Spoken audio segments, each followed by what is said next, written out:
Reason why I could not attend yesterday. Okay, so I wish everyone good morning, and I am Recep Şentürk. I came from Istanbul around 6 months ago. Now I am serving as the Dean of College of Islamic Studies. I have degrees in Islamic Studies and Sociology. That's why I chose the concept of action. What's action in Islamic perspective? How it's viewed, conceptualized, studied, what are the causes of action.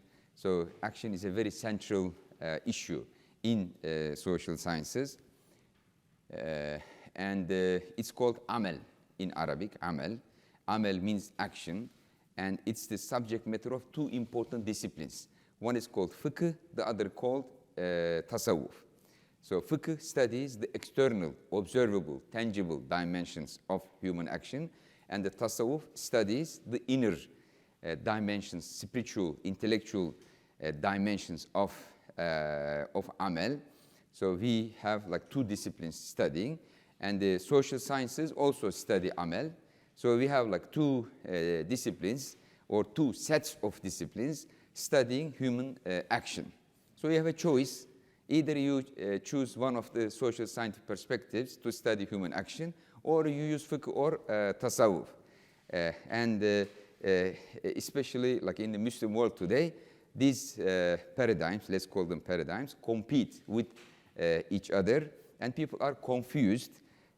Sometimes Fiqh scholars act like social scientists.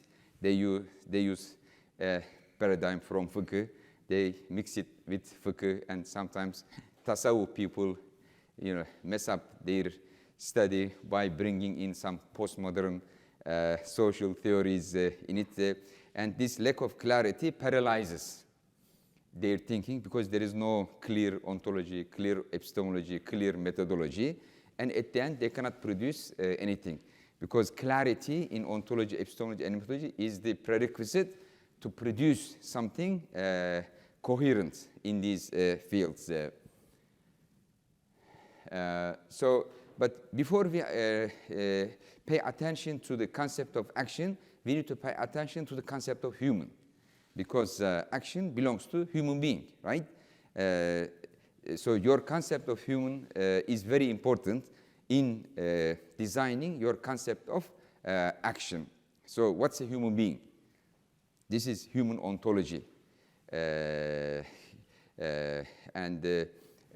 This how we call in social sciences, but in theologians, they call it anthropology. Anthropology, studying human being. So my approach regarding human ontology is a multiplex approach. I accept, following the Islamic tradition, that we have bodies, and we have minds, and we have souls. But in opposition to this, there are reductionist perspectives, materialist reductionist. They focus only on the material existence of the human being.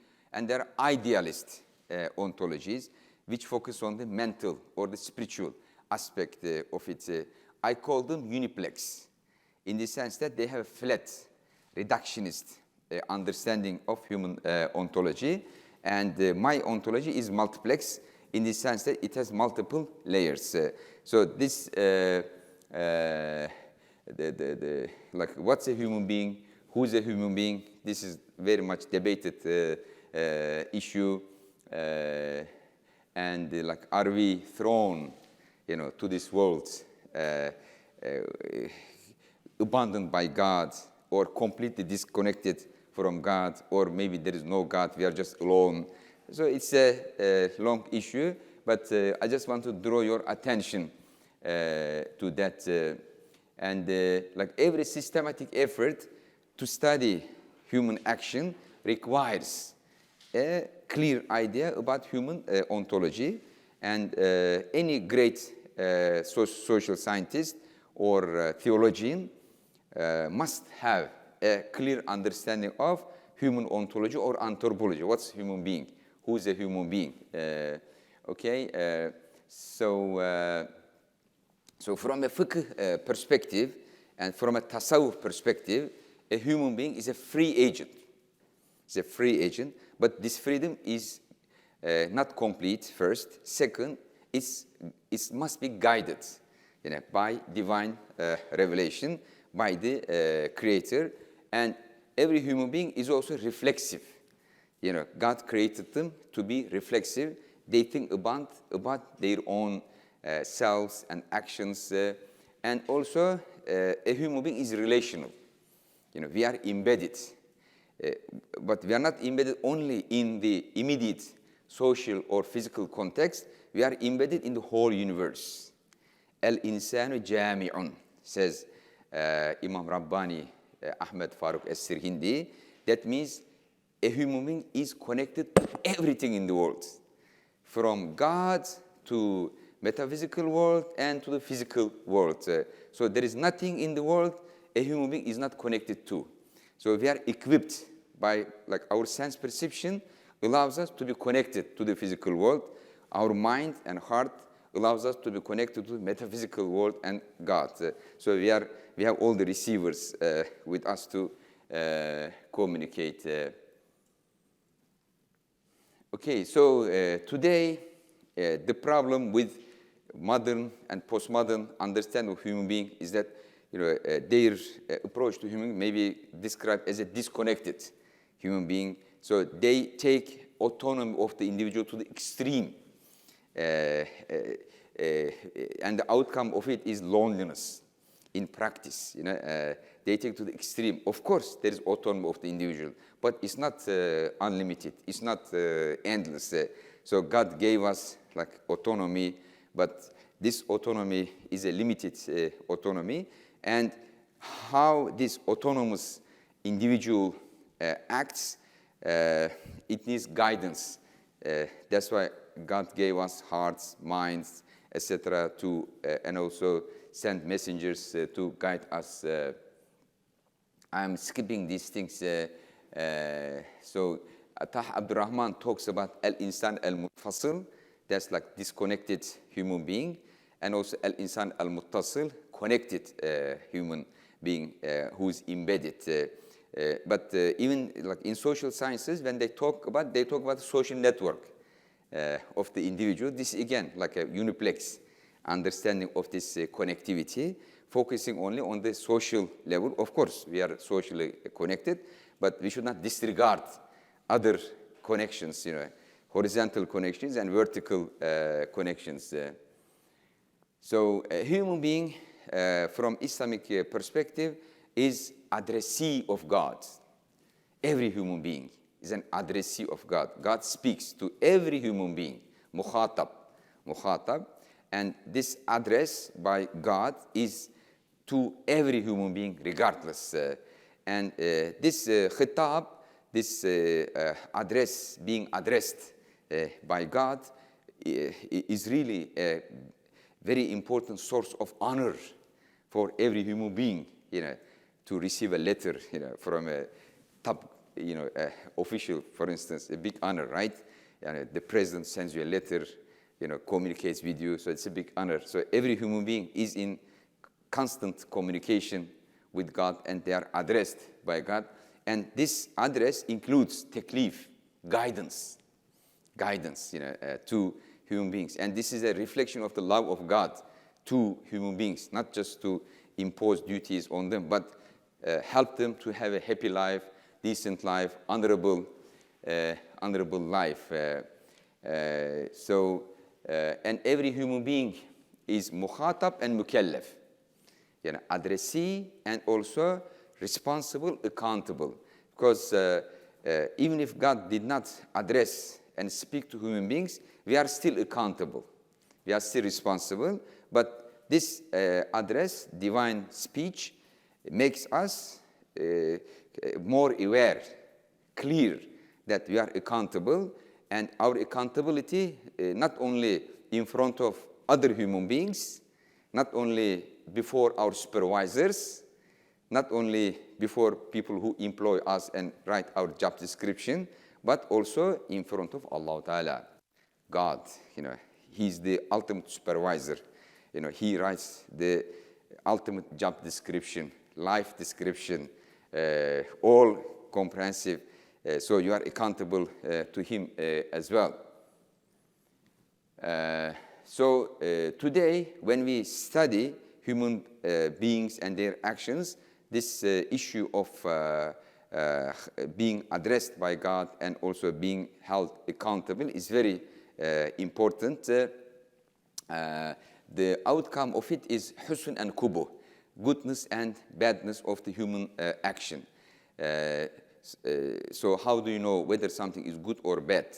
Because this is very important for the accountability. And one of the ways to know whether something is good or bad, look at the divine speech, what it tells you. But it's not only limited to that. It's not only limited to that. And also how they interpret divine speech. This is very important. So in Islam, we developed usul al-fiqh to interpret divine speech, and we have ijtihad. So this, we developed two disciplines. One, usul al-hadith. This is to establish the authenticity of the divine speech. Like something is narrated to us. How do you know it's authentic? So this critical analysis of the reporting lines, reporting chains, narrations, critical analysis of it. This is for the authenticity. And then we have another discipline, usul fiqh, to properly interpret the divine speech. Not everyone can go and randomly read the divine scripture and come up with interpretations and conclusions. There is a methodology for it, especially given the fact that this book emerged hundreds years ago, and there are linguistic issues, etc. And the final outcome is to know the value, the moral, ethical value of an action. So whether it is hasan or qabih, good or bad, and this,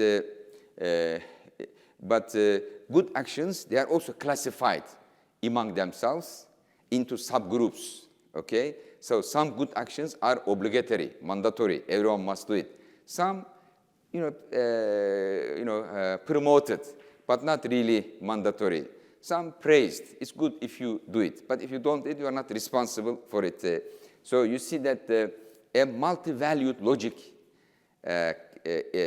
characterizes the fiqh approach to human action when it comes to ethical, moral, religious evaluation or legal evaluation. It's not binary, it's not right and wrong, it's not lawful and unlawful, it's not ethical and unethical.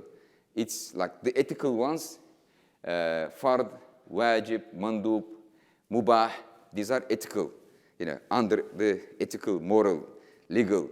And then the wrong or the bad actions, like makruh tahriman, makruh tanzih, and haram. So they are also classified, depending on the consequences of that action. Like spitting on the floor is not the same as killing somebody, right? So, these are classified differently. So this is a multi-valued logic as opposed to binary logic, which characterizes the modern and the postmodern understanding. So that's why this is a very sophisticated system. And so human action is an intentional performance. Human action is an intentional physical performance. It's a physical performance, but intentional. So this shows that human action is a joint product of soul, mind, and body. So this is very important. It's a joint product of soul, mind, and body. By the way, like mind, in Arabic, dhihin, or dimag. Okay, so we have jisim, badan, and we have dhihin and dimag. Then we have ruh, or qalb. So these are the three levels, and they join together to produce an action. So human action, as a result, has like two levels, the external level and the internal level. The internal level, what happens in the mind and soul, and the external level, what happens at the level of the body. But at the same time, these, like mind and body, these are very fluid entities. They are not like fixed. Maybe body is like more fixed compared to mind and soul. Mind and soul, they are open to evolution and devolution. They are fluid. They are open to change, to improvement or corruption. So this is called maratibul nafs. The self. Self is not fixed.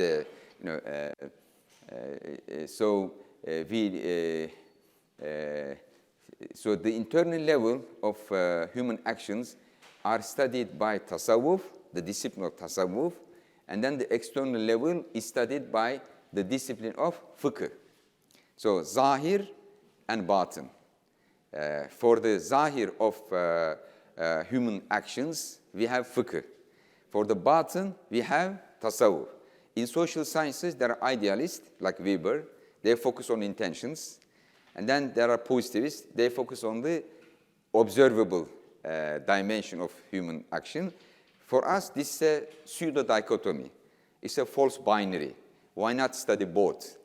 And Muslim scholars developed two disciplines, and they are all very interconnected, to study the observable and unobservable aspects of it without creating any tension or conflict between the two. So, usul fiqh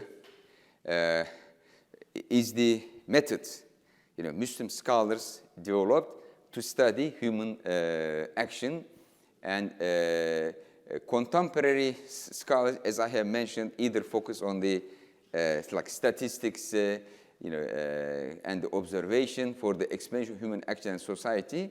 They use like social research methods.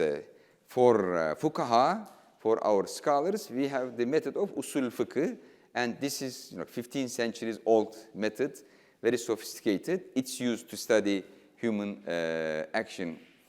Usul fiqh is the common methodology of all Islamic disciplines and allows the utilization of tools of both descriptive and normative study of human action.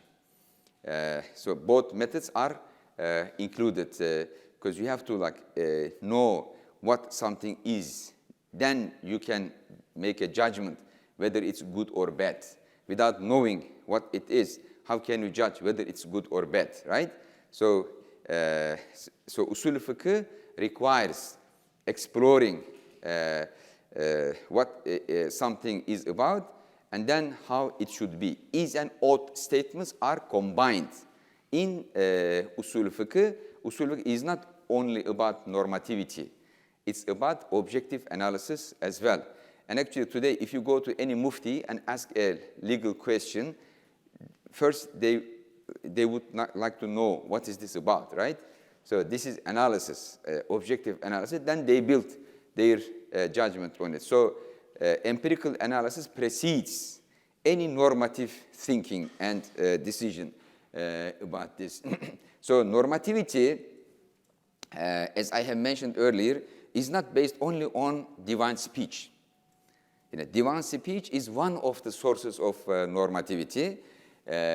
Reason is another source of normativity, and society is another source of normativity, and the self, like subjectivity, internal voice, is another source of normativity.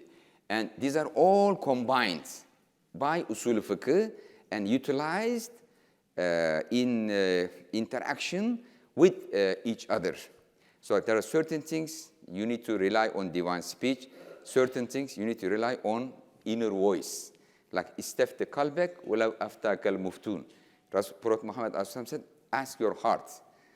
Even if the religious scholars give you a fatwa to do something, if your heart does not conform, don't do it. So this inner voice. and the society, like the customs and the social consequences of something. So these are all utilized as source of ethics, morality, and normativity. By the way, the discipline of fiqh combines ethics, morality, and law, three of them together, organically integrated. So in modern societies, law is made by the parliament, morality is by the church or religion, and ethics by the secular philosophers, most of the time, or philosophers, let's say. But these three are combined in fiqh. They are not separated from each other. That's why there is multi-valued logic. If it's only like legal perspective, then you say legal and illegal. But when you bring in this moral and ethical aspect of it, you use multi-valued logic. And these norms may be sometimes universal, sometimes relative. But the modern moral perspective focuses on the universal standards of morality. Postmodernity, just the opposite. Everything is subjective, relative. But this multiplex perspective combines both. There is like universal values based on yaqiniyat, certain evidence. And then there is a relative domain. If the evidence for something is not 100% certain, this is the domain of ijtihad, legal opinions. Relativity, but must be justified using a method, justified relativism. And then the domain of mubah, the natural domain. Sharia did not speak about a huge domain in life. Sharia sakitetun fih. Yani Sharia doesn't say anything. Sharia left it unregulated. This is the domain of mubah. This is the domain of subjectivity and unjustified relativism. You like white T-shirt, somebody else might like blue T-shirt. You don't need to justify it. But so these three levels of normativity based on these sources, and these norms regulate our relationship with society, nature, and God. I have to skip this. It will take a long time. So fiqh has branches. There is fiqh al-akbar, which is theology. And then we have usul fiqh, then fiqh al-batin, or al-fiqh al-wijdani. This is what we call a tasawwuf. And then furu fiqh. Furu fiqh is very comprehensive discipline. It studies devotional practices, ibadat, and also interpersonal and contractual relations. It's called mu'amalat, marriage, commercial, civil issues, justice, etc., political, economic, and social activities. So our action, whose action? It is the action of body, or action of the mind, or action of the soul. No, it's joint, orchestrated action, produced jointly. So Islamic ontology is multiplex. So it accepts that there is material world, alam al-mulk, there is non-material world, malakut, and then the divine world, lahut. So this is different than dividing ontology into two categories, physical world and metaphysical world. We disagree with this, because what's wrong with it is that they put God also in the metaphysical world. But God is the creator of the metaphysical world. How can you put God in the same category with the things he created? Like when somebody puts apples and oranges in the same category, you object. But when people put God in the same category of his creatures, this is a category mistake. That's why this triplex or multiplex ontology, and this is reflected again on the human ontology, body, mind, and soul. But what's soul? This is an intricate issue. So soul has two faculties, very important: reason and hawa, desires or passions. Reason and passions. So the Arabic term al-aql and al-hawa. So these are two faculties of the soul, and they are in constant conflict with each other. And this conflict determines the type of the self you have and the type of actions you produce. So what causes our actions? So the positivists, they say like interest. The idealists, they say intentions, ideas. And from a multiplex perspective, our actions are caused by our interest as well as our ideas and beliefs. So I said that the relationship between hawa and akal, or nafs and akal, passions and intellect, passions and reason, determines who you are, what kind of self you have, and then what kind of actions you are going to produce. So if hawa is dominant, the passions are dominant, reason is subjugated to the service of the passions. So this is called ruling appetitive self, and nafs al-ammara. The opposite is reason becomes dominant, and passions or interest are subjugated to reason. Then this is called content self, and nafs al-mutma'inna. So in the first case, actions are caused by passions. In the second case, actions are caused by reason. So you cannot generalize one theory to everybody because people are different from each other. There are those who are guided by their desires and passions, and they put their reason in the service of their desires and passions. And then there are people who are guided by their reason, which is guided by divine revelation. So these are two different people. You cannot use the same theory to explain everyone's actions. So you cannot explain the actions of Marx and Jesus with the same theory. Jesus is a different person than Marx, right? And you cannot explain the Sister Teresa and the capitalist, Ford, let's say, in America with the same theory. These are different, people, and they are guided by different principles. So David Hume says, reason is the slave of passions. So this is the ideal human being in his mind. So this is what we call an-nafs al-ammara. So actually today, like all social sciences, use the concept of an individual, which in tasawwuf called an-nafs al-ammara, right, Dr. Dean? So if you want to understand like modern, postmodern people, read the description of a person who's guided by nafs al-ammara, then you understand better. And social scientists today take it as human nature. They say this is human nature, but we disagree with this. This is what it is. This is not what's supposed to be. What's supposed to be is a nafs al-mutma'inna. These people need education to be uplifted from the level of nafs al-ammara to the level of an-nafs al-mutma'inna, so that they can guide it by their reason.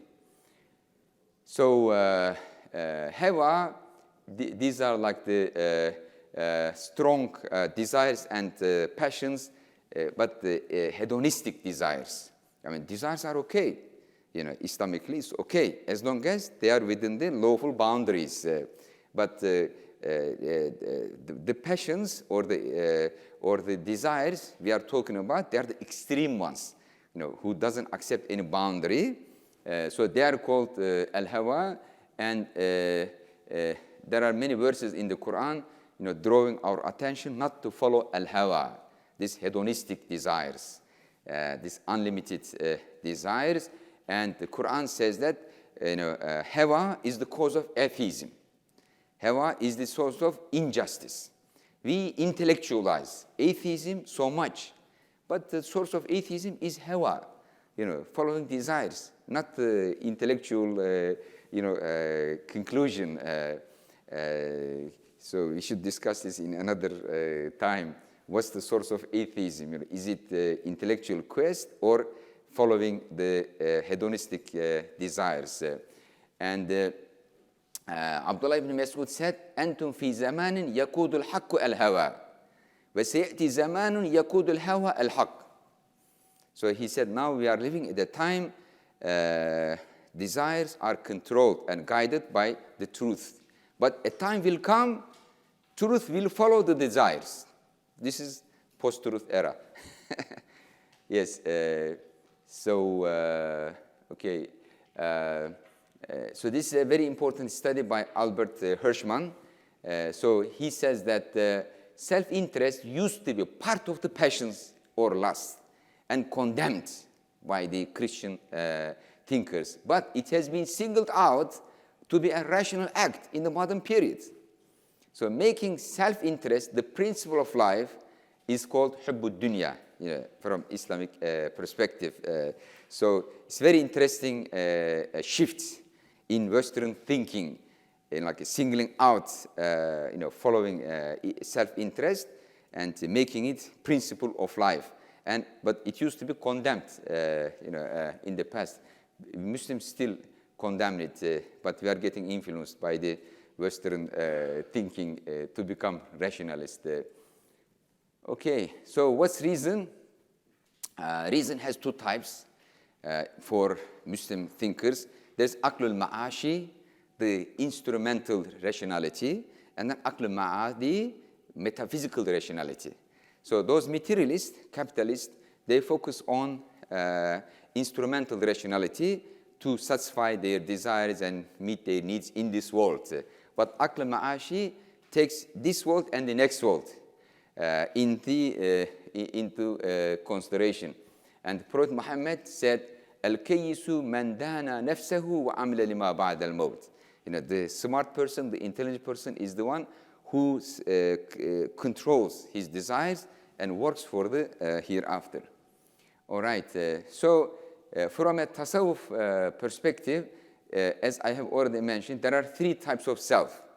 One type where hedonistic self, hedonistic desires subjugates reason. So, and then the third type, reason subjugates and guides hedonistic desires. But in between, type 2 self, reason and hedonistic in conflict with each other, swinging. Sometimes very good person like angel, sometimes very bad, evil like shaitan. Satan, swinging a bit. And majority of people in this middle category. This type 1 self is what we call a nafs al-ammara, and type 3 self is what we call a nafs al-mutma'inna, and the type 2 is a nafs al-lawwama. So one has to govern the inner conflicts, and this is called siyasatul qalb, politics of the heart, or administration of the heart, because there are opposing powers within you, and it's like a battlefield. Just like the head of the state, you need to know how to control them, how to manage them, and this is called tadbirun nafs, self-management. Self-management, tadbirun nafs, by philosophers. Sufis call it siyasatul qalb. Sufis are good politicians, politicians of the inner life. And the purpose of education is to elevate students from type 1 to type 3. That's the purpose of education. Elevate students from the level of hedonistic self to the level of content self. That's the purpose of Islamic education, which is completely forgotten today. All right. So tasawwuf studies human action from this multiplex perspective. The ultimate control center of a human being is the soul, not the brain, not the body, the soul. This is the ultimate control center, and it's also called qalb, or the self. Many social theories agree that intentions determine human behavior, while they neglect what motivates the intentions. What's the source of intentions? So they stop at the level of intentions. Okay, where intentions come from. This is what's neglected. But tasawwuf goes even deeper, the source of those intentions. So the heart, the spiritual heart, is the knowing, deciding, and acting human agency. The body and limbs are just tools of the heart. What moves the heart to act are the khawatir, ideas emerging in the heart. The source of actions are khawatir, writes Al-Ghazali. So those ideas, al-khawatir comes to the heart, and they turn into desire. Then those desires may turn into determination, and determination may turn into intention. Intention may turn into the will, and then this will is communicated from the heart to the brain, and from the brain to the body, and the physical action comes out of it. So they study this process and how to control it. Like first, how you control the khawatir. How can you stop like bad ideas coming to your heart? Yes. What's the way for it? Lawful food. Lawful food. If your food is lawful, then good ideas come to your heart. Okay? So like this is one of the things. If you are surrounded with good people, good ideas come to your, like if you eat unlawful food, if you are surrounded with bad people, you are like bombarded with bad things, then all the ideas that come to your heart are not pure and good ideas. So anyway, and you need to know how this process works and try to control it so that you don't do anything wrong. Okay, so in conclusion, I want to say that human beings are studied by fiqh and tasawwuf. Human action is studied by fiqh and tasawwuf. These are the two disciplines Muslims developed to study it. And a human being is a free agent, self-reflexive, and relational, addressed by God and accountable in front of God. So human actions is caused either by reason or passions, which originate in the heart. Multiplex human ontology and self offer an alternative model to explain human action based on the following premises. So they offer an alternative to the uniplex, idealist and materialist approaches in social sciences, in psychology, in economics, in politics, in ethics. So first, human ontology is multiplex, and action is jointly produced by body, mind, and soul. Second, the completion and perfection of a human being take place not only in the body and mind, but also in the heart, and manifest in behaviors. That's the tangible manifestation. Third, the self is multiplex, either ruled by the hedonistic desires. This is what's called ruling appetitive self, or critical self, like blaming itself, or the content self. Thank you very much.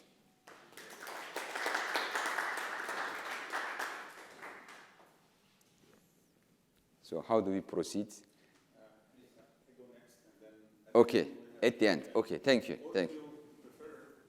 No, I'm a democratic person, and whatever you decide to choose. Okay, I mean, like if you have any questions, we can discuss and then move to the next one. That would be much better, I guess, because then it might be. Can you take the questions after our presentation? Okay, so if this is what you do, then it's okay. Yeah. Okay.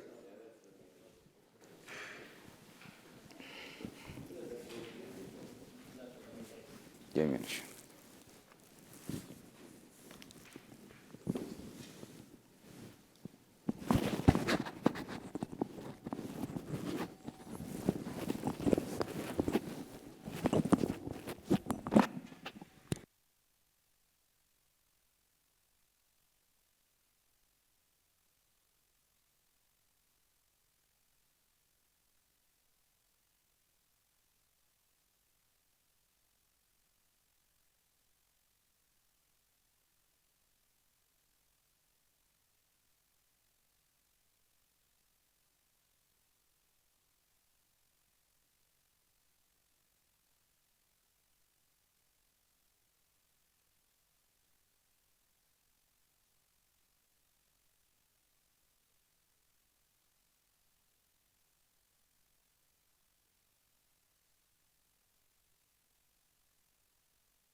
is often traced to this prophetic report.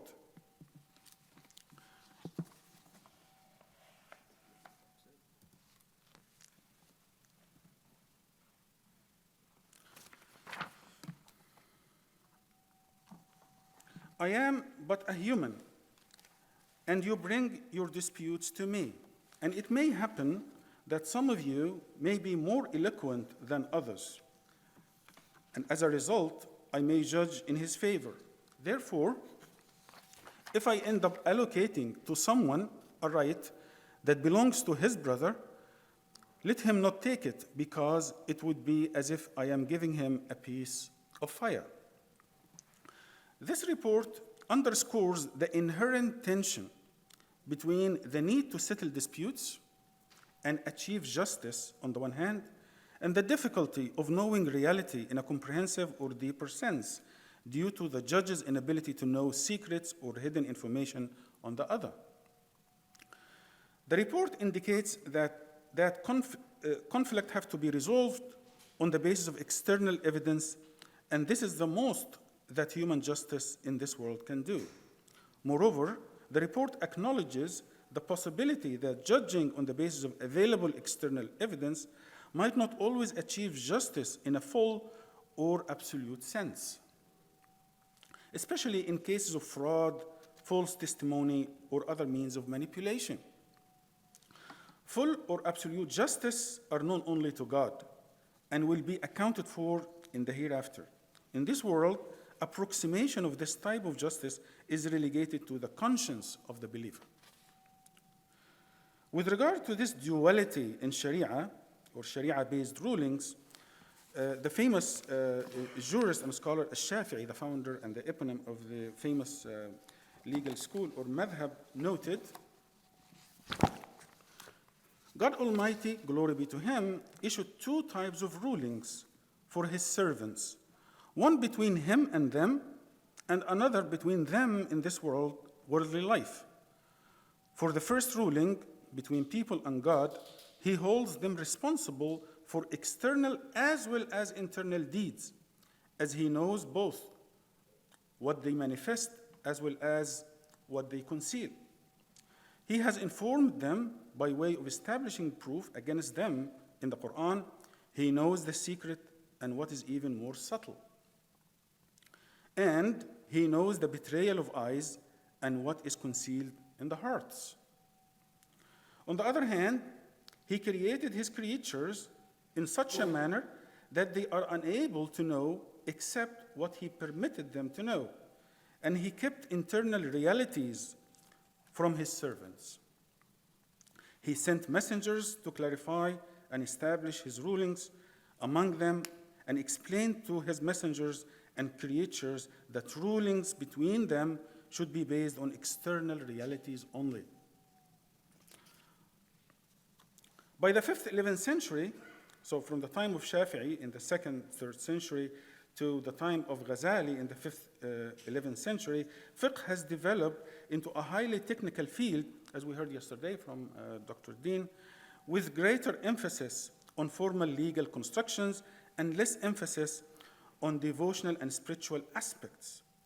This is often illustrated by the critique that Al-Ghazali launched against the scholars of fiqh, whom he called the scholars of the external or extrinsic fiqh, as opposed to the more comprehensive fiqh that takes into account or into consideration also the achievement of salvation in the hereafter. The second type of fiqh investigates primarily the states of the heart and its virtues as well as vices. Although evaluation of references to or invocations of this devotional dimension is left to the conscience of the believer, the jurists occasionally discuss guidelines to assess whether these references or invocations are tenable. Examples, again, often come from chapters involving oath or intentions, as is the case with divorce, and the extent to which it is considered effective both judicially and or devotionally. In general, utterance of a statement indicating divorce is upheld judicially in order to prevent any irresponsible use of these statements. However, whether they can be deemed ineffective devotionally by a mufti depends on whether what the husband says about his intent can be reasonably justified. Keeping in mind these transformations that the Sharia system has undergone in the modern period, it will be useful to examine the fatwa literature to see whether this distinction between the judicial and devotional dimensions continues to be used, and if yes, in which context. So as the preceding discussion illustrates, the distinction is often highlighted in oath-related rules or rulings, especially those associated with divorce. For example, in the recently published fatwa collection of the Egyptian Dar al-Ifta, which covers fatwas from the late 19th century all the way almost up until the present, fatwas by different muftis have appealed almost consistently to this distinction, mainly in response to divorce-related queries. And here I just include a few examples to illustrate what I'm talking about. So the Mufti Abdul Majid Salim, who served as a Mufti during this period, or the head Mufti, Mufti Diyar al-Masriya, used this distinction in a number of his fatwas, mostly in divorce-related questions, such as his fatwa on the efficacy of an immediate triple divorce. That is when the husband pronounces the divorce formula 3 times, consecutively at the same time. The questioner noted that he uttered the statements while in an agitated state, but he intended only one divorce rather than inflicting 3 combined divorces. The Mufti, after citing opinions from authoritative Hanafi texts, noted that the 3 divorces would apply judicially, because court verdicts are usually based on material facts and concrete evidence. Devotionally, however, a Mufti may consider this as one divorce on the basis of the presumed veracity of the questioner's claim. In another fatwa by the same Mufti, he answered a query about an incident involving a man who wrote to his wife's agent while in a state of extreme anger that he divorced his wife 3 times, where in reality he did not do any of that. Similar to the previous fatwa, he indicated that the divorce would be upheld judicially, but a Mufti can admit his claim, that's the husband's claim, devotionally. That is, he can accept his statement and relegate ultimate judgment to God. In yet a third fatwa by Sheikh Salim, he answered a question sent by a man, noting that in the course of a dispute with his wife, he wrote down in a paper that he had divorced her for the 2nd time. In his response, the Mufti noted that this written statement entails documentation of a preceding divorce. If this was the case, the divorce would then be upheld, but judicially, both judicially and devotionally. However, if that was not the case, and there was no preceding divorce, it would be upheld judicially, but not devotionally, because that would be between him and God again. Several other fatwas by the subsequent Mufti, Hassanain Muhammad Makhlouf, who also served as a head Mufti during this period, also appealed to the same distinction. For example, in one fatwa, he responded to a question that was sent to him by a questioner from India on the efficacy of an immediate triple divorce that he inflicted while in a state of extreme anger. The questioner asked if this can be counted as one revocable instead of a triple and final divorce. In his response, Sheikh Makhlouf discusses the various juristic views on the efficacy of a divorce that was inflicted by a husband in a state of anger, and also the various degrees of such a state. The main criterion used is whether the person is aware and conscious of the meanings of the words that he utters in these states. If the person is aware, which was the case of this questioner, the intent is another important consideration. However, While this intent is usually considered immaterial in a formal court proceeding, a mufti may take this intent into consideration. Accordingly, if the person claims that he intended only one divorce, such claim can be accepted by the mufti, and evaluation of the veracity of this claim can be left to God to judge. Several fatwas do refer to relevant applicable state laws in addition to the juristic opinions. And I think this is very interesting. For example, in another fatwa by Sheikh Makhlouf, he responded to a question about a case of undocumented marriage, or zawaj al-urfi, or customary marriage. So in this case, this type of marriage or marriage contract is not actually recorded with the official marriage registrar, and whether this is considered valid according to Sharia. In his response, the Sheikh noted that if a marriage agreement satisfies all the relevant stipulations according to Sharia, it is considered valid even if it is not recorded in the official state registry by an official registrar. He also pointed out that prospective couples should register their marriages or marriage contracts, since according to a Sharia court law issued in 1931, in cases of denial, the court would not hear claims concluded prior to that date, which is August 1, 1931. In other words, while such a marriage is considered valid devotionally or legally, however, according to state law, it would be problematic. In another fatwa by Sheikh Ahmad Abdul Al-Haridi, he responded to a question about written documentation of marriage. The questioner noted that he was asked to sign a written statement indicating that he divorced his wife 3 times.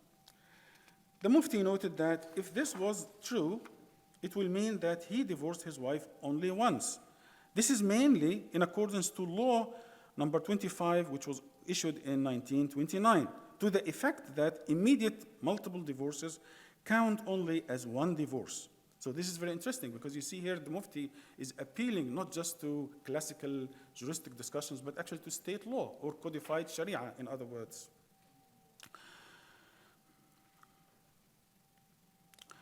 If the husband, denies that he uttered the statement of divorce, it will not be upheld judicially, but it may be admitted devotionally by a mufti.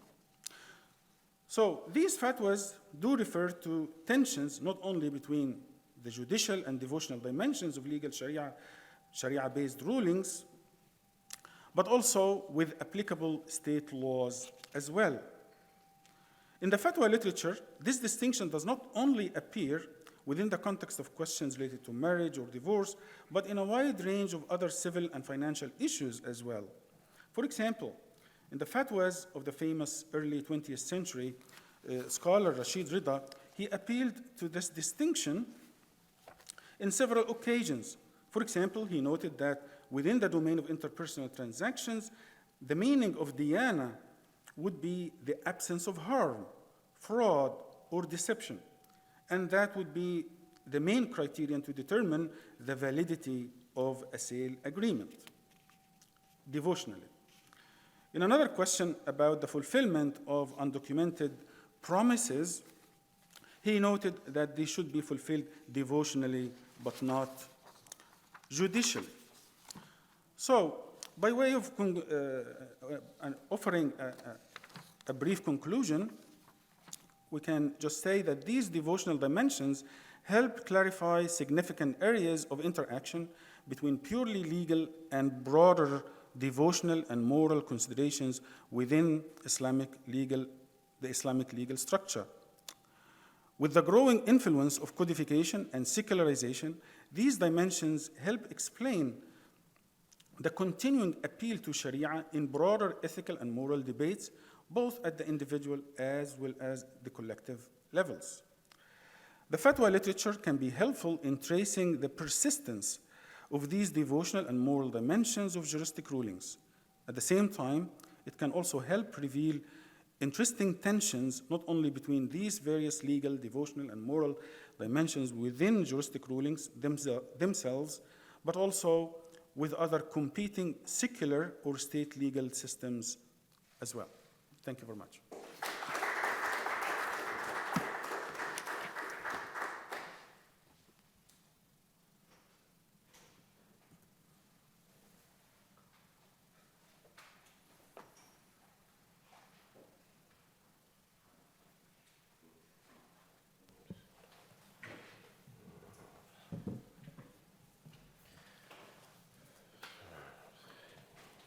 Bismillahirrahmanirrahim. Salatu wassalamu ala ashrafil mursalin, Sayyidina Muhammad. I'm very honored to be here among all of you, and especially finding this panel very interesting so far. There's a clear, so my presentation is really about what's going on in the 18th century, so probably it's a bit more historical than other, or a bit more historically contextualized. Just to signal why the 18th century is important, I'm sort of assuming that since your previous dean here at Georgetown was a specialist in 18th century Islamic intellectual history, I don't need to sort of justify it so much, but the reality is that there are certain stereotypes still prevalent within, I would say, broader understandings of what was going on in the Muslim world in the 18th century that sort of look down upon this time as a time of decline. This is due to the Orientalist kind of idea of this being a classical age and then a gradual decline, and also a parallel discourse emerging from kind of Islamic modernists, including the Muslim Brotherhood, that kind of tended to blame colonial conquest on allegedly myopic understandings and constricted abilities to reason that were deteriorating into the 18th century. Now, of course, the political fortunes of the Muslim world in the 18th century were in a period of decline. That's undoubtedly the truth. At the same time, people like Ahmed Dalal and many others have, I think, demonstrated without any shadow of a doubt that this is one of the most vibrant times of intellectual revival. And so basically, there seem to be 3 or 4 dominant understandings of what was going on in the 18th century to try to explain this dynamism. The first one was by an old Georgetown emeritus professor, John Vole, that looked at primarily the hadith networks in the Haramain in Mecca and Medina in the 18th century. Primarily around a figure named Muhammad Hayat al-Sindi and his student Muhammad Abdul Wahhab, the founder of the so-called Wahhabi movement. And he was sort of noticing these networks and how there was a trenchant discourse against taqlid, against binding oneself to the madhahib that seemed to emerge out of these networks. But he did notice that simultaneously that many of them had Sufi affiliations. Ahmed Dalal, his book in 2018, I think really kind of pushed the conversation very much forward. And he really concentrated on discourses of usul al-fiqh and usul al-hadith, that there was a legitimate revival of these sciences in the 18th century with people like Shah Wali Allah and Muhammad Shawkani and others that really saw themselves as the intellectual equals of Al-Ghazali or any of the great scholars of the Islamic past. In his book, Islam Without Europe, Traditions of Reform in 18th Century Islamic Thought. There's a new book that's just been published 2023 by Edinburgh Press, called Sufis and Sharia, the Forgotten School of Mercy by Samar Dejani. Very interesting book, and he's essentially arguing that, in fact, the juristic principle of Ibn Arabi al-Hatimi, the famous Andalusian Sufi, that privileged the nas, privileged the text over subsidiary juristic opinions, with an emphasis on mercy, was a demonstrable legal school that in fact was what informed 18th century revivals. So I think he goes a bit far there. My own work that I published in 2020 about the foundations of the Tijaniya Sufi order in North Africa, which was intimately connected with these 18th century renewalist networks.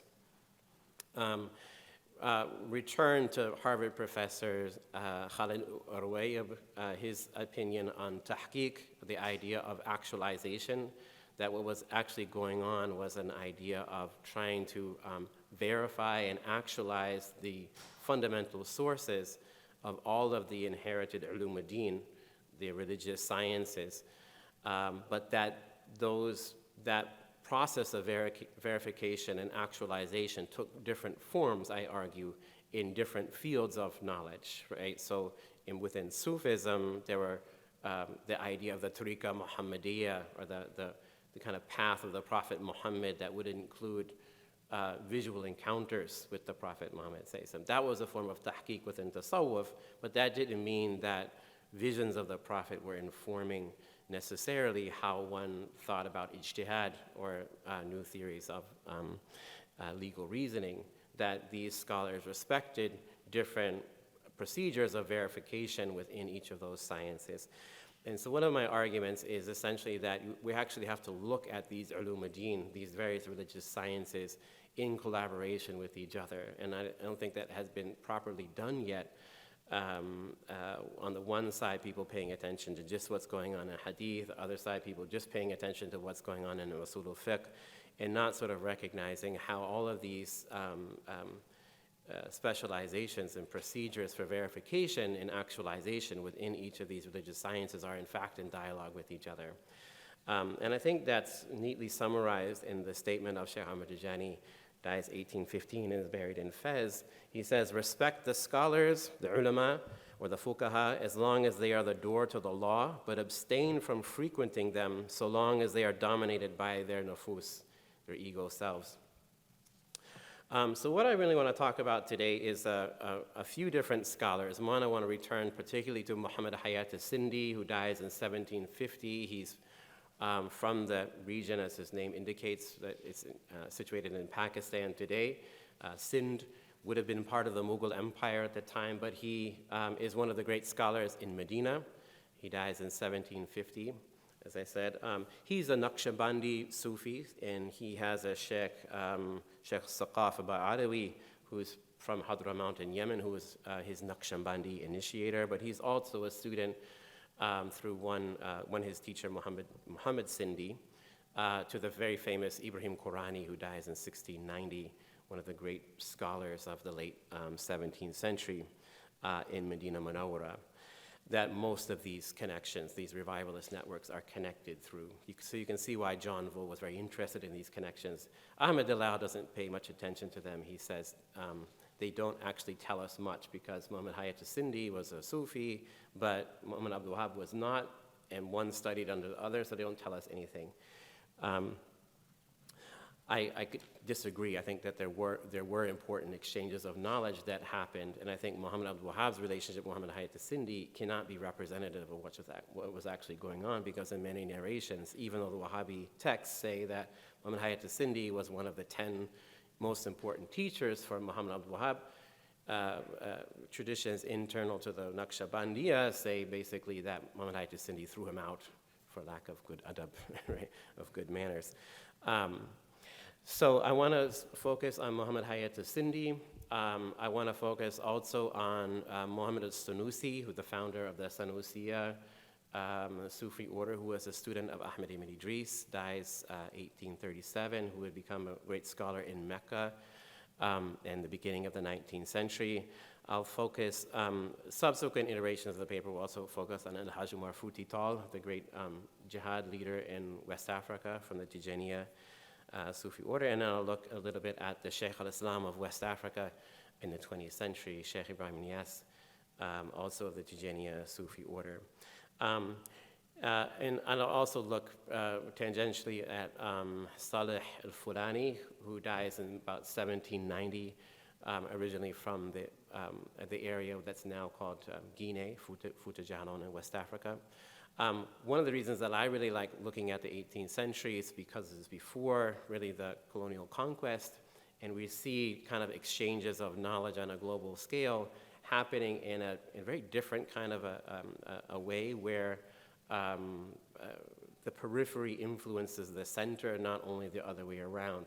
There's a very strange thing that happens that with colonial conquest, the Muslim world gets kind of divided into these racially sealed categories, and the exchange of knowledge becomes much more difficult, not only because colonial powers actually restrict the Hajj and restrict movement, but because Muslim societies themselves internalize these racial categories and start to look down on each other as being somehow less authentic. If you're not Arab, you're less authentic. And that was definitively not the case in the 18th century, as it was not in previous centuries. I also have to mention Ismail Haqqi of the Ottoman Empire, who saw himself as the Qutb of his time, the kind of saintly pull of the era. So we can see that they're amazing scholars that saw themselves as summative, as second to none, really, in their respective traditions, whether that was Anatolia, whether that was India, whether that was West or North Africa. Okay, so a brief about Muhammad Hayat al-Sindi, just to make the case why he's important. He's in Medina Munawwara. He has the student Muhammad Abdul Wahab, but he also has another student named Muhammad al-Saman. Muhammad al-Saman he dies in about 1776, and he has the keys to the Prophet's tomb. And he's of the Khalwatiyya Sufi order, and he's also a student of Mustafa al-Bakri in Syria, who brought the Khalwatiyya or revived the Khalwatiyya in Egypt, and most of the Shuyukh al-Azhar of that time now became members of the Khalwatiyya Sufi order through the teachings of Mustafa al-Bakri. Mustafa al-Bakri also had another important student named Mahmud al-Kurdi, and Mahmud al-Kurdi was one of the teachers of Shaykh Ahmad Tijani, was also one of the teachers of Hassan al-Qana'i, who was a teacher of Ahmed ibn Idris, who was a student of Muhammad al-Sunusi. So just making the case is that these are all connected. Muhammad al-Saman, the student of Muhammad Hayat al-Sindi, was also the teacher of Salih al-Fulani that I just mentioned from West Africa, who became a resident in the Hijaz, and most of the traditional asanid in hadith of the period go through Salih al-Fulani. He was so eminent in the field of hadith and usul al-hadith. Salih al-Fulani had another student named Abdurrahman al-Shankiti from Mauritania, who later on settles in Fez, and with Shaykh Ahmad Tijani, who was also a student of Muhammad al-Saman. When Shaykh Ahmad Tijani comes to settle in Fez in 1798, if you've been to Fez, there's a big mosque outside of Bab Boujalud, the Friday prayer mosque. So Shaykh Ahmad Tijani came to pray to Rak'ah, pray 2 prayers to greet that mosque, to cycle prayer. And in that mosque was Abdurrahman al-Shankiti, and was one of the greatest scholars in Fez at the time in Fiqh, who had been a student of Salih al-Fulani. And when Shaykh Ahmad Tijani came in, Abdurrahman al-Shankiti left his students and went to go sit with Shaykh Ahmad Tijani, and his students said, how could you, what is going on? We thought you were the greatest scholar. How can you leave us and go sit with another scholar? And he said, by Allah, there's nobody more knowledgeable on the face of the earth in this time than that man. And so that opened the doors then for Shaykh Ahmad Tijani to become part of the council of ulama among the Moroccan king Moulay Suleiman. And part of this is a larger discussion about sort of thinking about the ways in which these different traditions of Islamic learning need to be put in dialogue with each other. So even the founder of kind of arguably the world's largest Sufi order today, the Tijaniyya, has been kind of misinterpreted, I argue, as sort of exclusively interested in tasawwuf, whereas he was considered a prominent faqih in his own time as well, and also mufassir. Muhammad al-Saman, actually the student of Ahmed ibn Idris, studies Quran with Shaykh Ahmad Tijani before going to study with Ahmed ibn Idris, but he never takes the Tijaniyya, right? So this is a sort of recognition then of the broader exchange of knowledge outside of how we've come to see the 18th century today as these kind of sealed off units, either depending upon your Wahhabi affiliation or your Sufi affiliation. All right, so Muhammad Hayat al-Sindi, I've made the case that he's important, and Dean Recep, if you can please cut me off when I'm talking too long. Yeah, okay. So I have a lot of notes here. So first of all, I think it's important, since John Bull kind of confuses him with Muhammad al-Wahhab and doesn't accent his Sufi kind of affiliations enough, and indeed most previous literature has not. The sources that I'm relying on this for this is Muhammad Hayat al-Sindi's commentary on the 40 Hadith an-Nawawi. He also has a commentary on the Sharh, on the Kitab al-Hikam of Ibn Ata'illah al-Iskandari. But he also has other risala or treatises on particular fiqh issues that I want to talk about. But I wanted to just mention how it's definitively, if you look at the broader corpus of his writings, and again, he wasn't one of the scholars that spent a lot of time writing. He was more interested in public teaching. But what we do have of his writings definitively indicate that he was a consummate Sufi master also. So for example, in his explanation of Ibn Ata'illah's Hikam, one of the aphorisms, "You are only veiled from the sons of Gnosis by the clouds of effects," Athar. And Muhammad Hayat al-Sindi writes, as for the Arifun, the Gnostics, they see secrets in God's effects, the witnessing of which increases them in illumination, until witnessing created beings does not prevent them from witnessing the Creator. Rather, they see effects as reflections of the sovereign Lord of effects, as if they were Him, except in reality they have no attribution to Him. Exalted is God beyond that, so understand the secret of this matter if you are its custodian. So effectively what he's doing is explaining how it is that you can witness God in the creation, although God is other than the creation. And this is effectively what Ibrahim Qurani was also doing in his Risalat fi Wahdat al-Wujud, which is present here in our Q&L library, strangely enough, or interestingly enough. And you probably will be aware that these scholars of the 18th century in the Haramain in Mecca and Medina were fervent defenders of the concept of Wahdat al-Wujud, the oneness of being.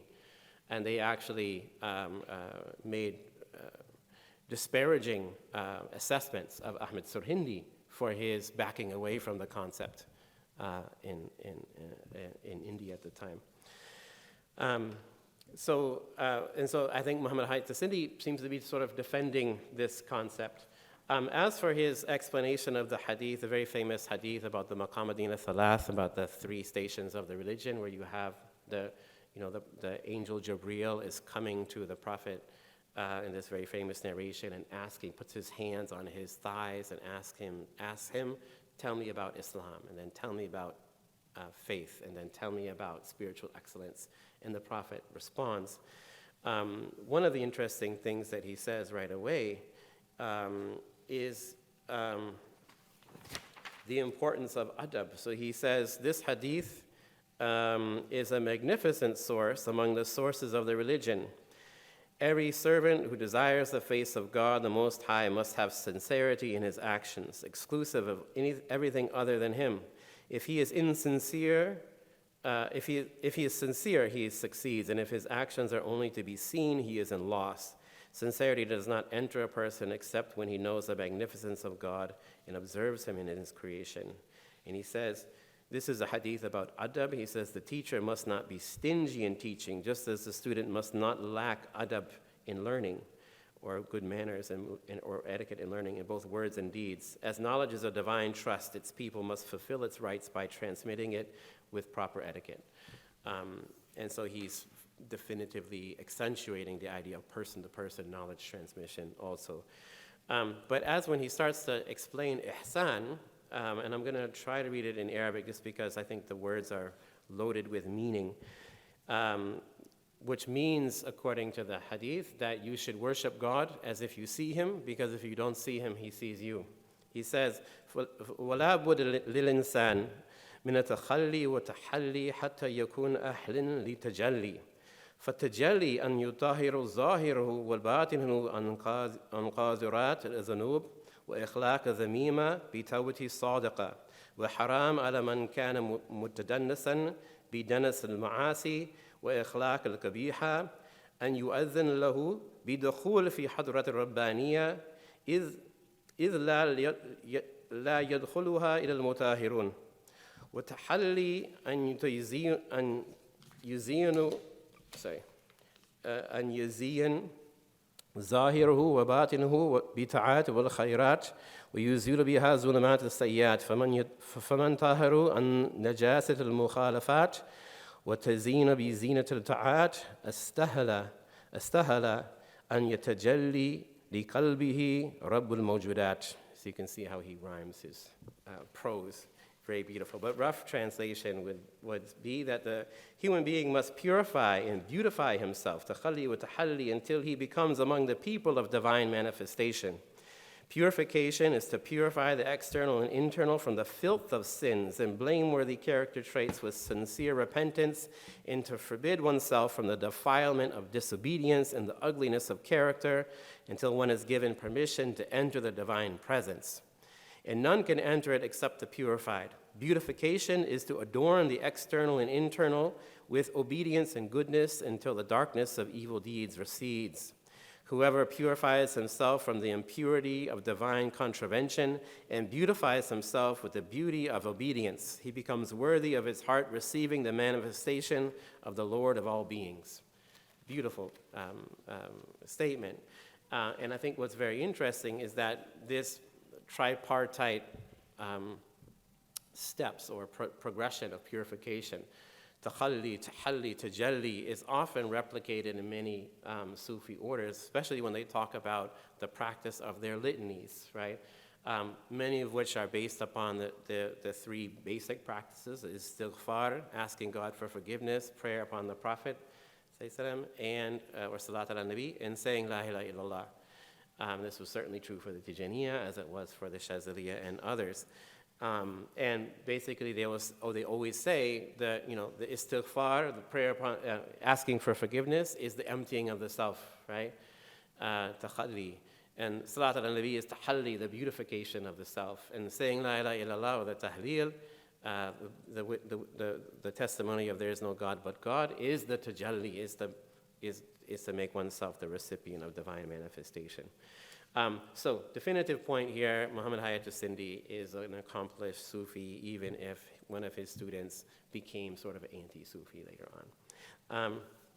Now, I want to read a fiqh, basically the usul statement of the famous West African hadith scholar in the Hijaz at the time, Salih Fulani, who is, again, one teacher removed from Muhammad Hayat al-Sindi, because I think his statement on how one should derive new legal opinions actually approximates what his sort of grandfather in the lineage, Muhammad Hayat al-Sindi, actually was doing. And he says, it is clear for those who follow their madhab, or their school of law, that they should follow the book and the sunnah, the Quran and the sunnah, as well as the sayings of the scholars, to learn what was a madhab for their imam. That is to say, to leave their sayings in favor of the sunnah in contrast with what the later jurists of the four madhabs extol, because they content themselves with mukhtasars, or summary abridgments, that do not include the evidence. Now, of course, this is not always true. You have the Bidayat al-Mujtahid of Ibn Rushd that does actually include that evidence of how various opinions in the different schools are derived. But this becomes a discourse, and then Salih Fulani particularly criticizes the Maliki school, although probably he remains a Maliki.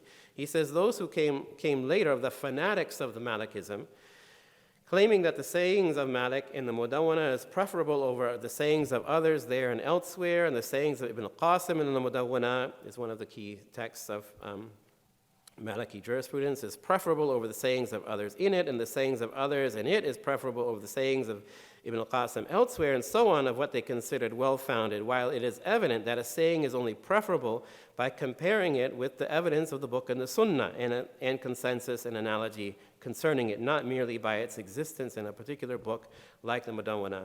And those who came later of the Malikis were intent on preferring one saying or story simply through its presence in the Mudawwana, even if it differed from the book and the true sunnah whose soundness is agreed upon, as in the matter of letting the hands hang down during prayer. So this is a very minor issue, but it becomes an issue of intense dispute within the Maliki school over whether one should pray with your hands on your chest, qabd, or whether you should pray sadr with your hands hanging down. And Muhammad Hayat al-Sindi, although he's presumably a Hanafi, gets involved in this debate also. And so he writes a treatise about the practice of qabd. And here he's particularly, it's called Fath al-Ghafoor fi wa'd al-aydi al-sudur. And he's particularly trying to argue against probably the established Hanafi opinion of his time, which was that you should pray with your hands below your navel.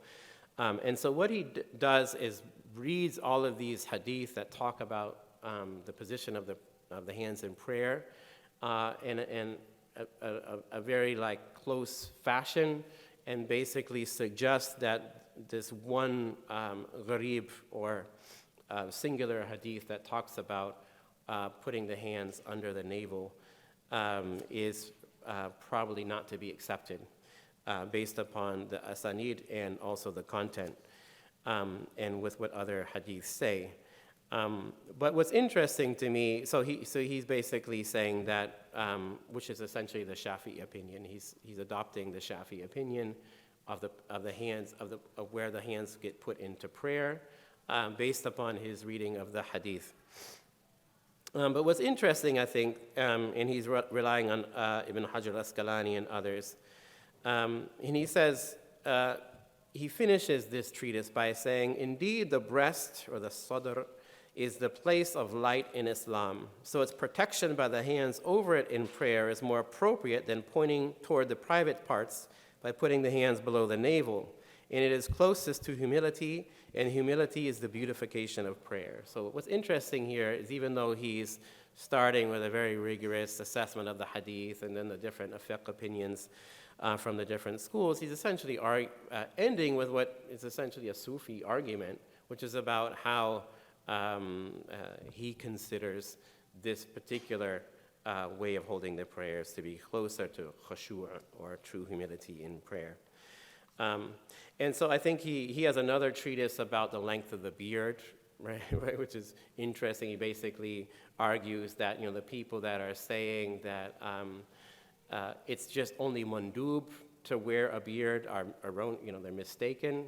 And so this is among the wajibat. You should, as a man, you should wear a beard. He discusses its length. But one of his concluding statement again is he says the light of the sunnah is realized by its adna, its intimate fulfillment. And the word he uses here is beautiful. Adna means the same word about when the Prophet goes to Miraj, and it describes his proximity to his Lord. So this kind of idea of meticulous implementation of the sunnah is the way in which the light of Islam is realized, right? And so that's for him why he's interested in beard lengths, right? Is about obtaining this beautification, the illumination from the exemplary practice of the Prophet Muhammad. So, how am I doing? Yeah, no, there you go. What's that? Okay. So, this kind of, so what's interesting then is Muhammad al-Sunusi, great Maliki scholar, student of Ahmad ibn Idris, he basically lifts or takes Muhammad Hayat al-Sindi's opinion and applies it to the Maliki school, and argues extensively by quoting Salih Fulani as well in his Iqaz al-Wusnan that Malikis should pray qabd, should pray with their hands on their chest.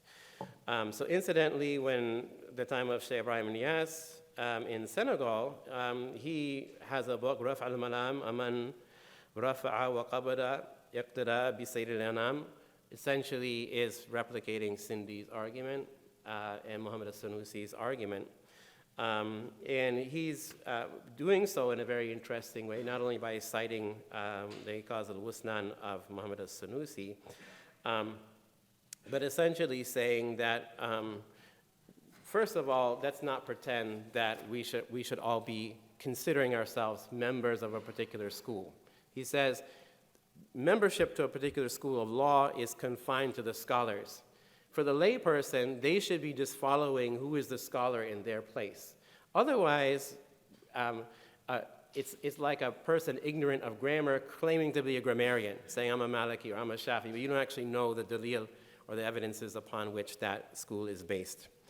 And so he basically adopts this position of qabd based upon the argument of Muhammad al-Sanusi and Hamad al-Sindi earlier on, essentially by saying that these are what the hadiths say, and we can't get around that. And then he further complicates things by saying essentially that there are actually two narrations related from Imam Malik, and it's the version by Ibn Qasim, which has become adopted in North Africa, but actually there were other narrations from Imam Malik adopted in Baghdad and elsewhere that did practice qabd, because in fact qabd is what's related in the Muwatta of Imam Malik, his collection, the earliest collection of hadith.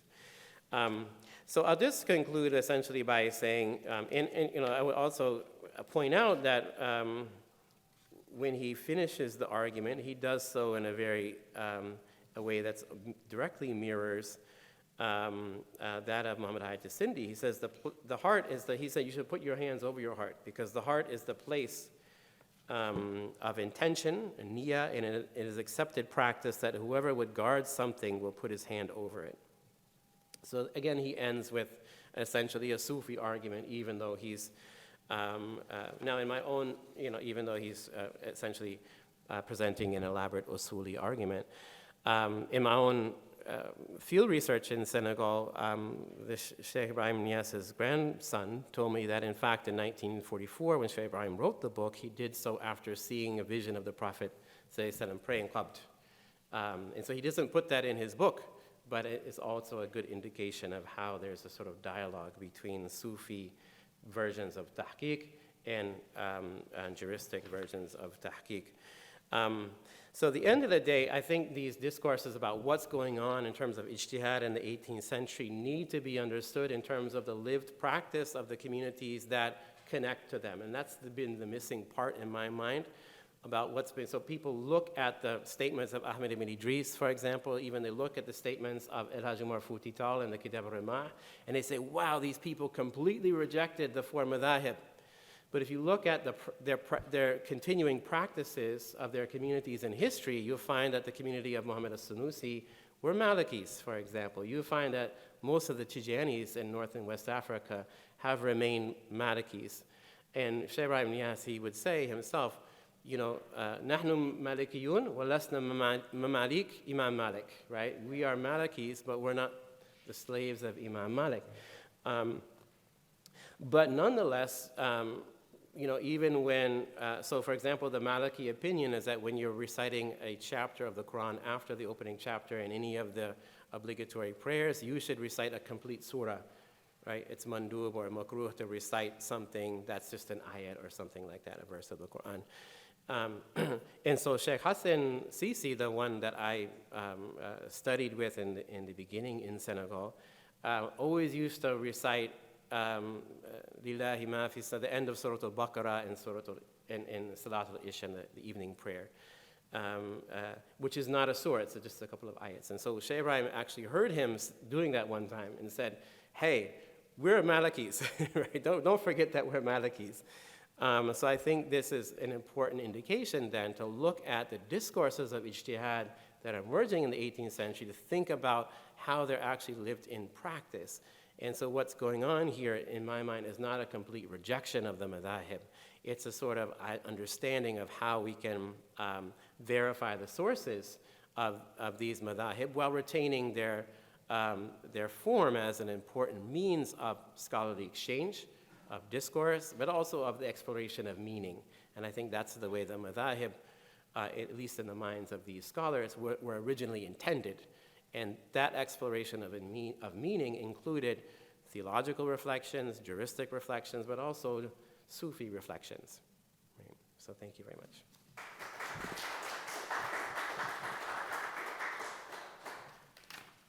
All right, so I will invite the rest of the panelists back up. So, no, you have to come up here. Please. No, you are.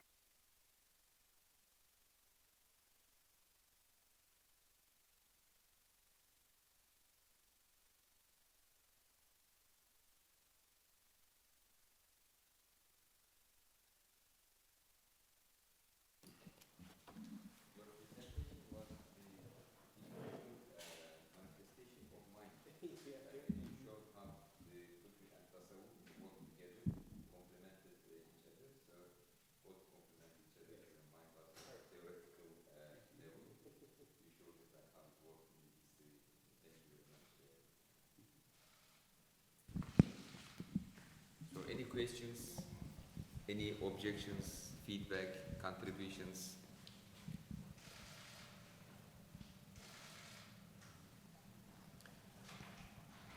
Okay. Can I ask Dr. Recep? Yes, please. When you talked about studying human being in Islam, you Yes. mentioned fiqh and tasawwuf. Yes.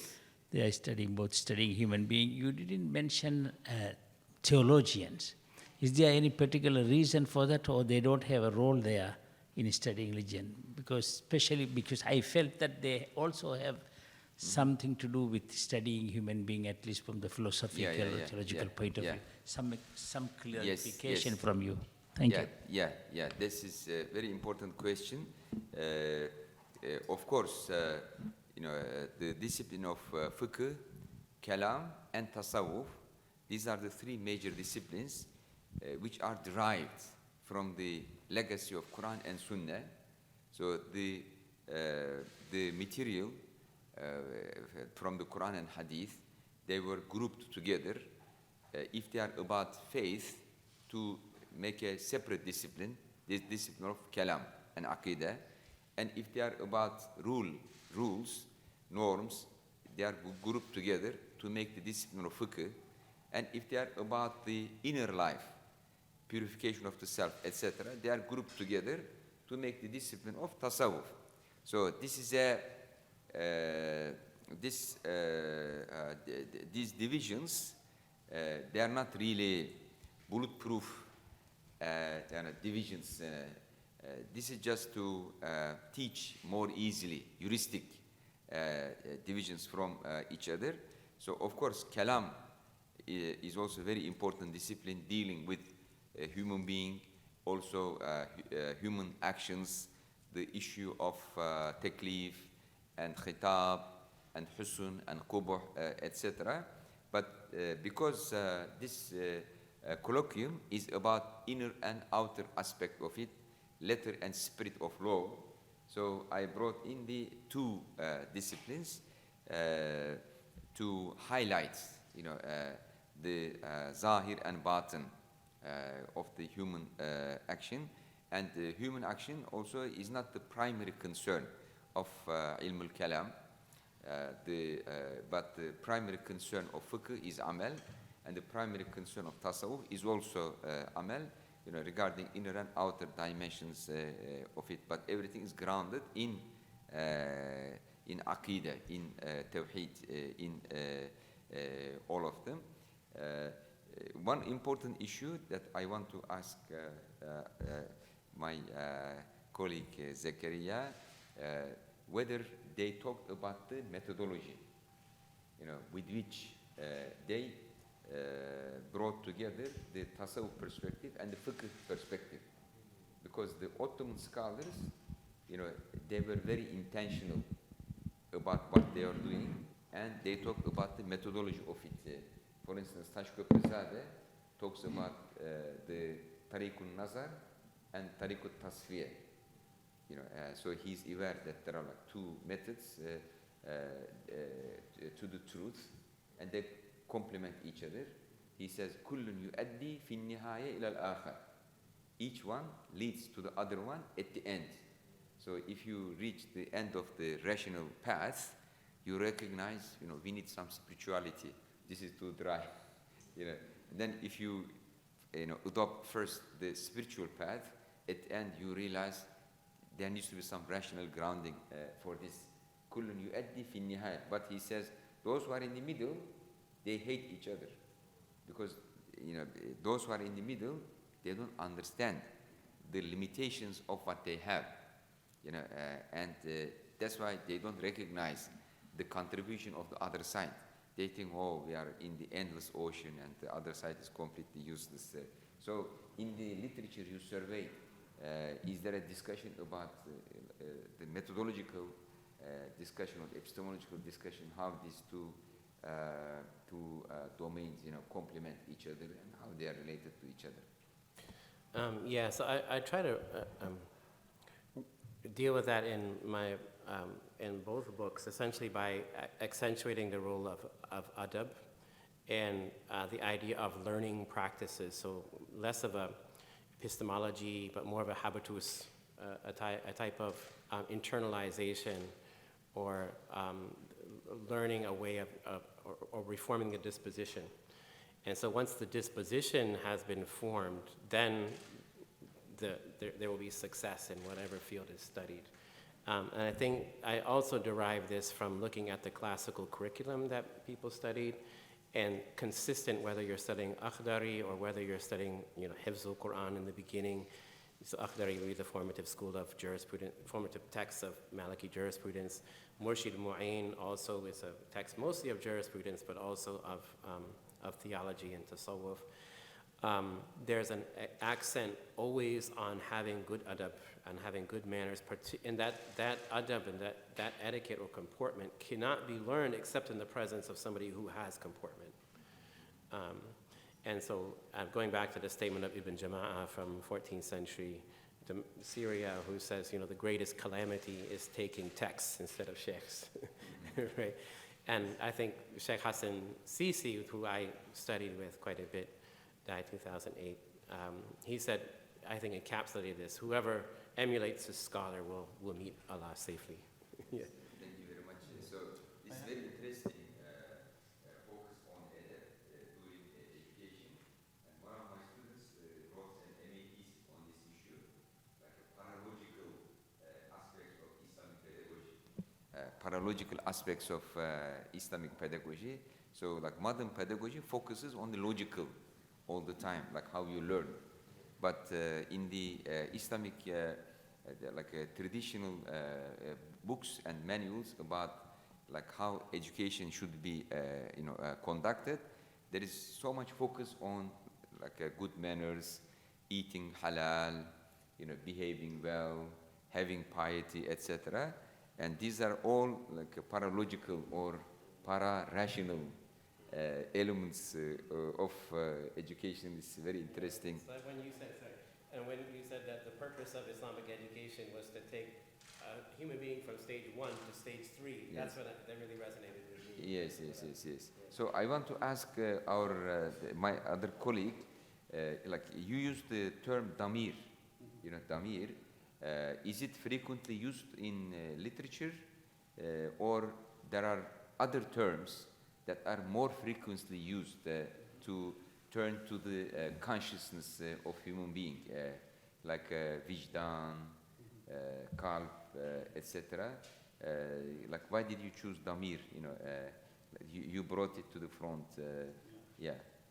Well, thank you very much. I think this is a very interesting question, and I think I tried to explain this at the beginning, right? It started with the linguistic and etymological kind of, and I think I'm coming from modern discussions about this. So people talk about conscience and role of conscience in law, in the legal process, and the question of personal agency and things. So I wanted to relate this to classical discussions in the Islamic.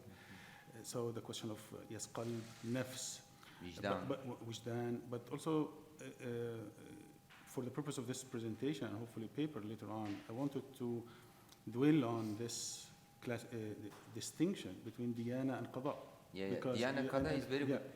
And the difference, or that may imply in different bodies of legal or genres, legal genres such as ifta and qada, for example. Yeah. So, but the question is like, why didn't you use like vijdan or qalb or like other relevant terms like in the same group, and you use damir, and damir, is it like frequently used or like in the literature, or like these terms especially in modern kind of discussions, I would say. As I said, it's coming from a modern discussion. So and this is work in progress, right?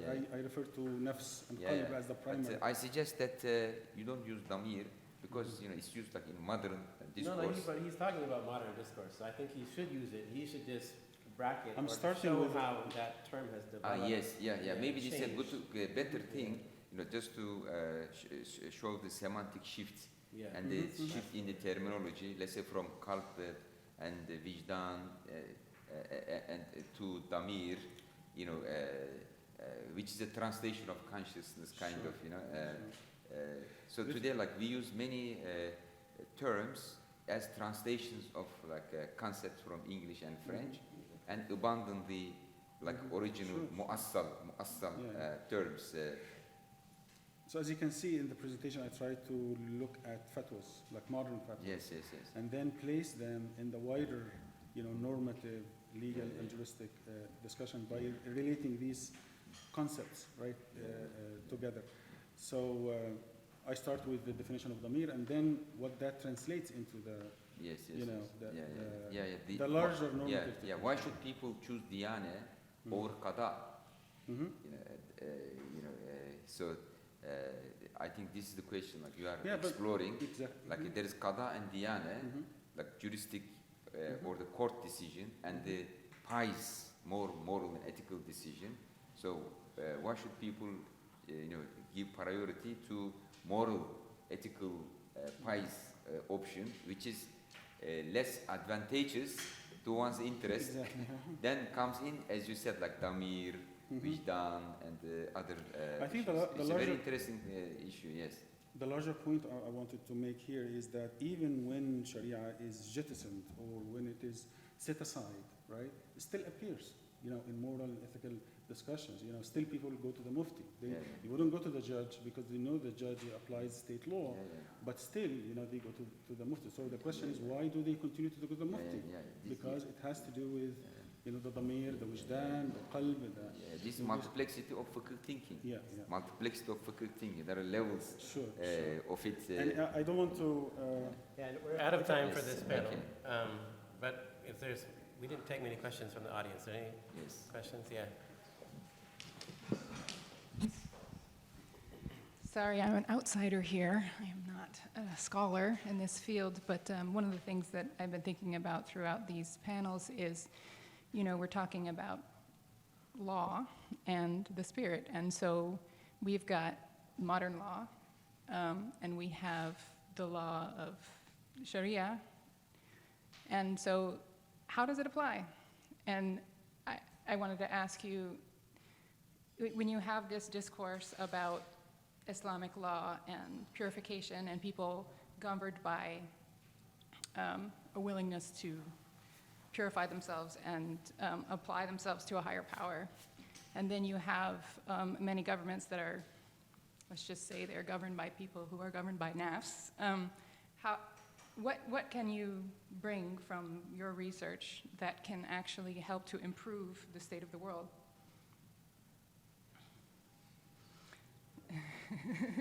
Because they operate in different spheres oftentimes. How can we bring them together? Yes, if we become people who are governed by their hearts, but not their hedonistic selves, then the world will be better. This is our argument. Today, all our problems emerge from the fact that this hedonistic self is ruling, and our actions emanate from hearts that are controlled by the desires of the hedonistic selves. So this causes a lot of problems in our social relations, in our relationship with God and also with the nature. But if we change our inner composition, inner disposition, from the type 1 self to type 3 self, our actions will also be different. Our relationships will also be different. What kind of person do we want to interact with? Do we want to interact with somebody who is completely enslaved, by his or her hedonistic desires, doesn't accept any limitations for it, and uses his mind, to better, achieve his or her hedonistic goals? Or, you want to deal with somebody who acts, with metaphysical rationality, not instrumental rationality, with metaphysical rationality, and who's guided by divine revelation. Which one you want to be, and which one you want to interact with? This is very practical, And if we can bring it to this world, I believe this will be a good remedy for the problems caused by this postmodern or modern extremist and also uniplex approaches. Yeah, I think it's an Yes, excellent question. And I think one of the things that classical jurists tried to do above all else was to make sure that the state did not get control over the implementation of the Sharia. Because, in other words, the proper implementation of the Sharia required an independent judiciary that were adjudicating cases that would benefit the society from which they came, first of all, and also where I would argue that they were jurists who were practicing tazkiyatun nafs, purification of the self at the same time.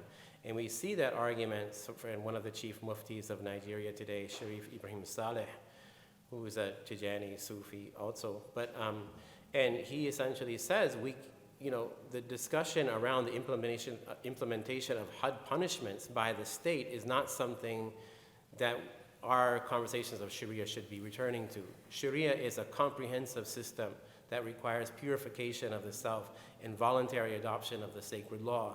That's what our conversation needs to be about. We don't want to give the power to the state to implement, Sharia. So I think, and this is one of Rashid Ridda's, sleights of hands, if you will. He takes, Shawkani is essentially saying the same thing. Shawkani, the famous Yemeni scholar, that we cannot allow the state to define what Sharia is. Sharia needs to be defined by the jurists themselves. Shawkani takes it and says, I believe when Shawkani says, but in fact he comes up with this idea of al-hal wal-aqd, right, which is defined by the state.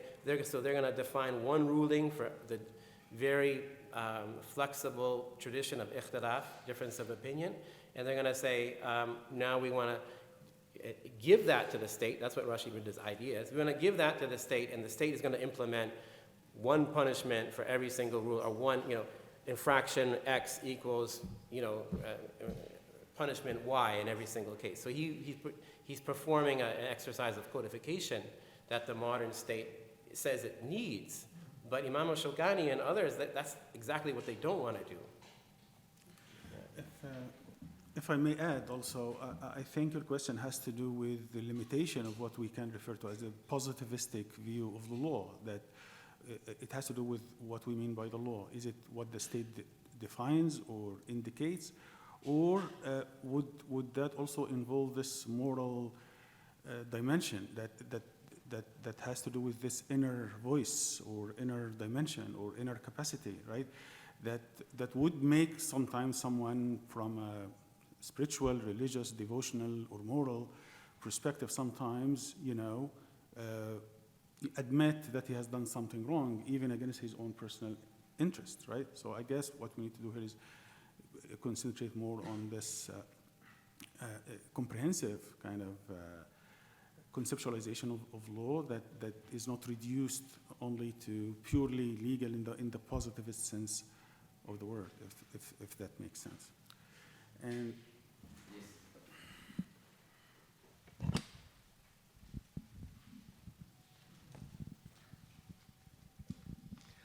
just to add, I found that question is a very interesting one.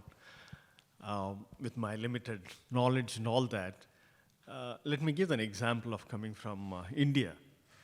We have hundreds of laws that were made during the British time because we attained independence, and they stayed on with us for 100 years. So every now and then, jurists will go back, should we have this or not? Can we do away with this? Now, in this question, how do we interpret law? That is important.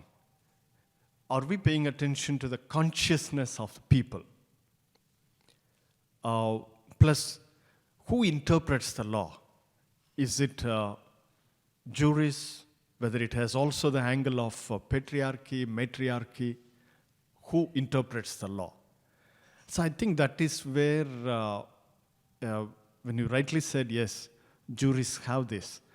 But we need to also give to the cultural, sociological context of this jurists. Because we have this struggle in India. The highest law interpreter is the Supreme Court of India. But there also we have now today, it's entangled with the religion. So my basic intention with this is who interprets the law and how do we take into consideration the richness of the consciousness of people that grows in terms of processes, our openness to the reality, and do we allow the law also, I won't say exactly to go through the change, but is it open enough to the changes that are happening in the human community? Yes, I mean, the question you raised has always been, at the table by the jurist. And if you remember the diagram I showed, the sources of Islamic law, there is God, there is society, there is individual, like many sources of it, and how you coherently operate all these sources together to produce norms. We have a methodology for it, and this methodology is called Usul al-Fiqh. And Usul al-Fiqh teaches us what's changeable, what's not changeable, and if something is changeable, what's the way to change it? What's the method to change it, okay? And then what are the qualifications one needs to come up with a respectable legal opinion? So all these things are discussed in Usul al-Fiqh. It's not like a random, haphazard thing, and everything has its place. So like this inner voice, we cannot completely rely on the inner voice because some people, they are very good, they have good inner voice, but some people are very evil. Their inner voice is very bad. Why? Because they are like at the level of nafs ammara, and they just follow the voice of the hedonistic self, to exploit other people, to control, to destroy, and then, so I mean, if you say everything relies on the inner voice or the emotions or the passions of people, then it's chaos. So there should be like different sources checking and balancing each other. You cannot completely deny the inner voice, the subjectivity of people, but at the same time, you cannot completely rely on it. So there, multiplexity comes in, the multiple levels of it, and how you operate these multiple levels within a coherent methodological system. So this is very important to keep in mind. Of course, society is important, but you cannot also completely, base your moral, legal norms on the social context. Sometimes social context is very corrupt, but you cannot completely ignore it either. So you need some, pillars, some principles. To what extent you allow, society to have an impact in your law, and this is through the channel of earth, customs. So through the channel of earth, society has an impact on shaping the law, and the fuqaha, they have a methodology, about how we deal with the earth, with the customs of society. To what extent we allow it to influence the fatwas and the laws. So we need a multiplex perspective and not a reductionist perspective relying on one particular center. So Islamic this Usul Fiqh gives us a multi-centric or polycentric legal reasoning. They don't rely only on the Quran, they don't rely only on the Hadith, they don't rely on the society, they don't rely on the inner voice of the person. They bring all of them together. That's fiqh. It's a malakah. It's a malakah. How should I say? How do you translate malakah? Malakah. It's not. It's a gained habit. It's like driving. You drive a car. In the beginning, like you have to be very careful. You don't. But then it becomes a habit. So fuqaha, develop this habit over time by studying under their sheikhs and teachers. So yeah, in the habitus, they develop this habit, and this is how they think about the issues. It's like because the knowledge becomes a malaka after you master it, after you internalize it.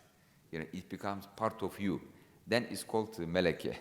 So there is ilm, knowledge, and then there is malaka. That's Ibn Khaldun's. Yes. Yeah, I think he's actually way ahead of Bourdieu. Bourdieu means the same thing, essentially. I think that the question here has more than one dimension. One, what I can call it theoretical, has to do with who has the power, the knowledge, the knowledge, the expertise to interpret the law within a certain body of knowledge or a particular tradition. But there is also a practical part of it, which we cannot ignore. These discussions are not happening in a vacuum, but they are happening in a social setting, in a political kind of. Some people are more powerful than others, and here, of course, we have to address these questions in these particular situations to really, try to understand what's going on and how to address it, not just theoretically in terms of technical, juristic discussions, but also how these things play out in reality, right? If I may, I have questions actually for my co-panelist, for Dr. Şentürk. Şentürk, sorry. Şentürk. Şentürk. So you talked about social sciences and religious sciences and how these can be combined. And No, not combined. or how? Combined. Okay. They should be separated. They should be kept separate, but they are alternatives of each other. All right. I'm against combining them. Actually, at the beginning I said when you try to combine, you are paralyzing your thinking. Mm-hmm. You need to have clarity in your Mhm. methodology, epistemology, and methodology. Mm-hmm. Combining is messing up everything. No, I guess this is what I meant to say, not necessarily combining, but relating or addressing, within Bring it in dialogue. yeah, Yes, bringing yes, in yes, dialogue and yes, discussion, yeah, things yeah. like this is what I had in mind. So we oftentimes hear different kind of proposals, again, theoretically, but in terms of how this can be implemented, right, in addressing actual questions, right, like in the process of it. So in your mind, or to your mind, how this can be done. And a question to Dr. Zakaria, right? In your presentation, you talked about Sufis and the relationship between Sufis and jurists or legal scholars. I wonder. One and the same, there's no difference. Yeah, sometimes in this kind of polarized kind of discussions, they are. Yeah. There is this discussion about also taqleed and ijtihad, and who has the claim to, or has the right to claim, the prerogative to exercise ijtihad.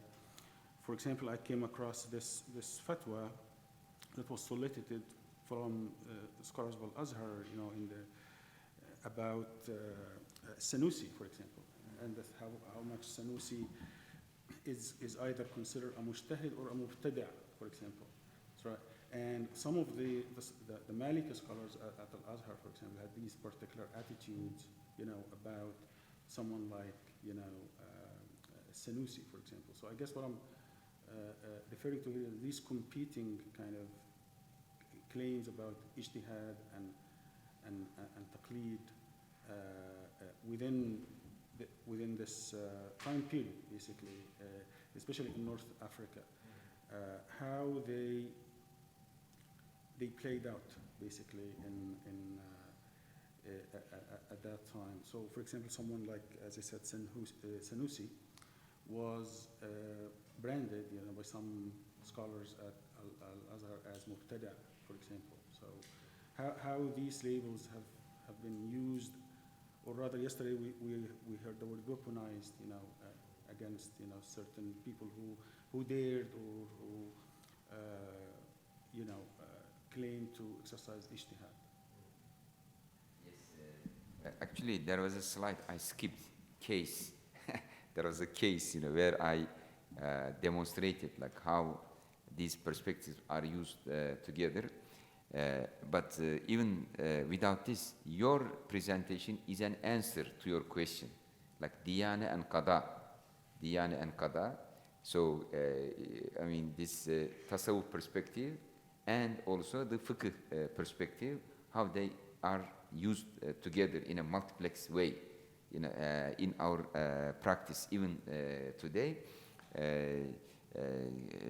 So there is like rukhsa and azima. This is another way of looking at it, So the rukhsa, you can take the letter of the law and go and practice it, and there is azima, which is very much close related to the concept of diyana. Also, choose the most ethical, the most moral way, in your transactions, in your relationships with other people. So these are not things we are like trying to invent. They are already being practiced among the Muslims, already being practiced. Like when muftis give fatwa, they are practicing this. And when they give advice, counsel to people, they are already doing these things. So they say, okay, this is like legally acceptable, but this is according to letter of law. But if you want to, there's fatwa and taqwa. So this is according to the taqwa. They are already practiced, and there are. They say that the ulama, they practice azima. They practice azima, the highest level of morality. But people from awam, the common people, if they ask them questions, they may show them the easy way, the lenient way also. These are all, being practiced at the moment by ulama who are like well trained in these traditions. Yeah, and as to your question, Dr. Iman, that's a really good one. I think in terms of the specific fatwa that came from Sheikh Ulaish from Azhar University against Muhammad as-Sunusi, my understanding is that was mostly based upon hearsay, because if he had read Iqaz al-Wuznan, he would have been accusing the own scholars in Sheikh Ulaish's sanad of bid'ah, of blameworthy innovation. But the hearsay was essentially that the community, the followers of Muhammad as-Sunusi, were breaking their fast for any amount of travel, so that normally the fiqh opinions is that you have to travel over, say, 50 miles or 80 kilometers in order to break your fast. And allegedly, these people were breaking their fast. And then there was also a rumor that they were allowing women to lead the prayer with other women. So those are not actually present in any of the writings that I've seen about Muhammad as-Sunusi. So that leads me to believe that Sheikh Ulaish was really kind of acting upon hearsay. But suffice to say, it is important, I think, not to lump everybody together, despite that, I'm sort of indicating that there was no real differentiation between Sufis and jurists during this time in the 18th century. And so some of the opinions that, there are some similarities. So for the Sheikh Ahmad Tijani and Sheikh Ahmad ibn Idris, they both think that you should recite the basmala out loud in al-Fatiha when it's said out loud and connected to Alhamdulillah Rabbil Alameen, as said after, like the Shafis do. So that's an opinion that they shared, but other opinions they did not share. So Ahmad ibn Idris says you should make 2 rak'ah sunnah prayer before Maghrib after the adhan. And Shaykh Ahmad Tijani said that's not one of his opinions. So probably Shaykh Ahmad Tijani is a bit more conservative in his ijtihads than was Ahmad ibn Idris, and by extension Muhammad as-Sunusi. So we can't lump them all together. But that said, and this is one of the things that's pointed out by Samir Dajani in his new book, that Reza is here, who's the one that gave me the book. So thank you, Reza. Shout out. It's busy. But I'm mentioning the book that you sent me. But one of the things that he mentions is that after, in the beginning of the 20th century, when Salafi doctrine became very much anti-Sufi, then these kind of Sufi, the tradition of Sufi ijtihad coalescence that had emerged from the 18th century becomes, the world becomes more polarized. And so what happens is you either have to be in the Wahhabi/Salafi camp, or you have to be in the traditional Sufi taqlid madhab camp. And so what happens is that and so what you see there with Sheikh Ulaysh is actually this kind of dichotomizing of the Muslim world at that time, which is actually misrepresentative of what was actually going on in the 18th century. That, that there was a legitimate ijtihad going on among many scholars. Yes, they were all Sufis, but they were articulating their ijtihads within classical usul fiqh articulations. Right? Yeah. I think our time is up. So it's lunch time.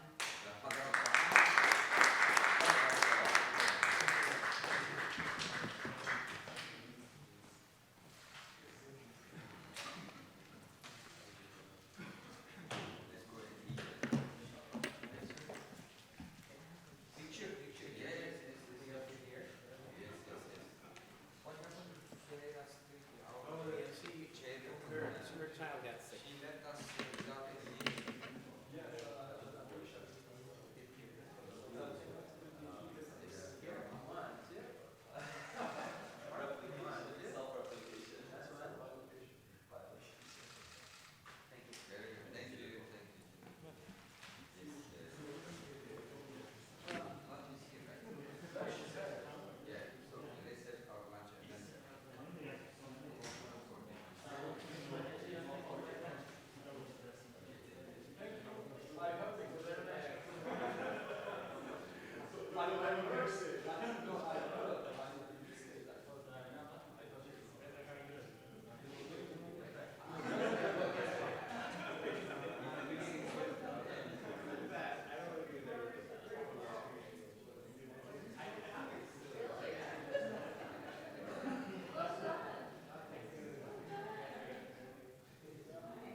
Oh dear. So, I don't know. I think we should ask the speakers to come to the front for a change, or do we just allow for a more informal setting where the speakers can just come up to the podium and at the end sit up in front? Maybe that's better if you'd like. That's what we've been doing. Yeah, so then we'll stick to the plan. Yeah, I'll introduce. I kind of started that in the first session. Exactly. I was expecting Ori to be in Jerusalem first. Yeah. I didn't want to go up there if he was going to be on. So That makes sense. So everybody should. I think just when it's their turn, they should just come up. I think it just makes sense. Yeah, and then at the end, the speakers to convene here for the closing discussion of this panel. that way the focus is more on the speaker. This is what's required. Exactly. Precisely that. Yeah. This is.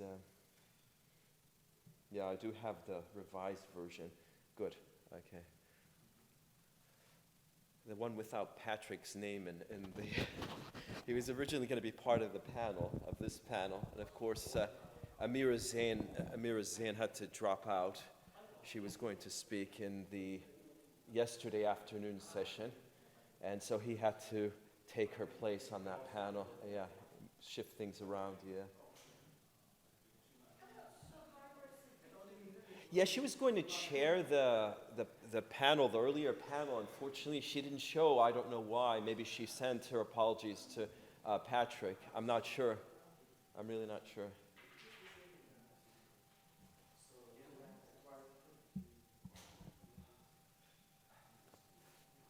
Patrick, hello. No, we haven't started. We have 3.5 minutes, roughly. 3 minutes for exactly.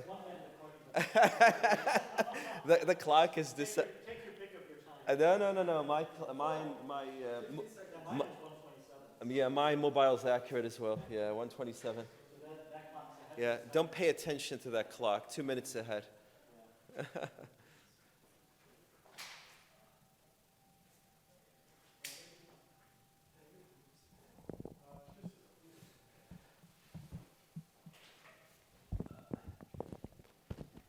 I will start in a few minutes when we have exactly 2 minutes. Jamie, welcome. Nice to see you. So.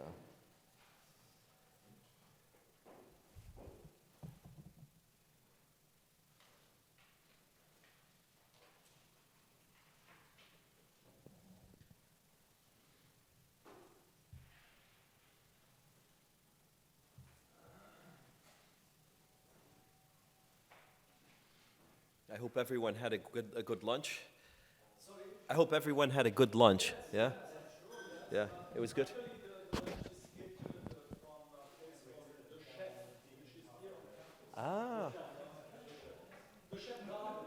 Chef Gardens, yeah. Chef Gardens, yeah. I know it.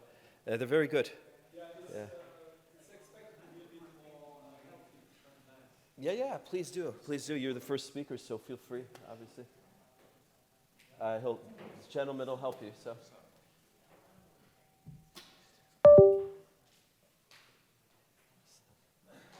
I'll just introduce you, and then we could just go into it as soon as, we'll wait a minute or so, yeah. It's always my nightmare to struggle live with technology. It happened to me, yeah. I was in the media room in the library. I was struggling with that setup that they had there, so. Yeah, right. It's like, you feel the gods are watching. Quite right.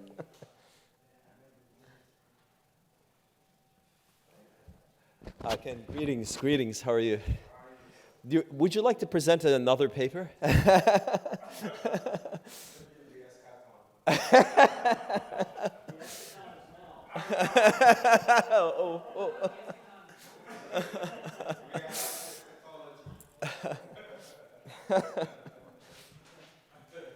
So we'll wait another minute. I think most people are here. I'm just looking for a few more. I'm not sure about, Professor Dean was here from HBKU, if he's going to be attending. Good. Okay. And Dean Recep. No, he's probably not going to come. Yeah. Okay.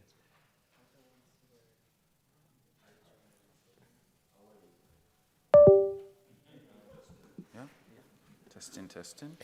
There we go. Do you prefer to stand or sit? It's up to I'm you. probably going to scroll through, so I'll stand. That's Okay, fine. entirely up to you, yeah. All right, so just let's give it a minute more, just in case we have a couple of stragglers here, so allow them the opportunity. Not to interrupt our discussion. You were born ready.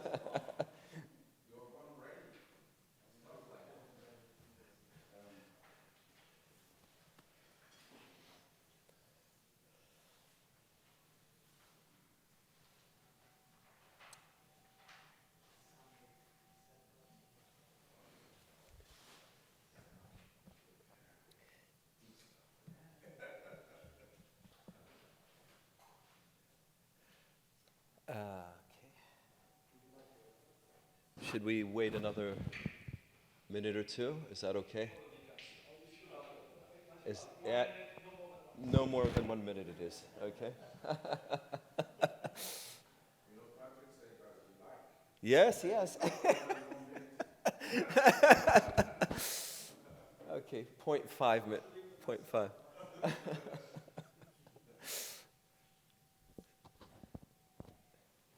Well, why don't we get the ball rolling? I'm one for punctuality all the time. Welcome, everyone.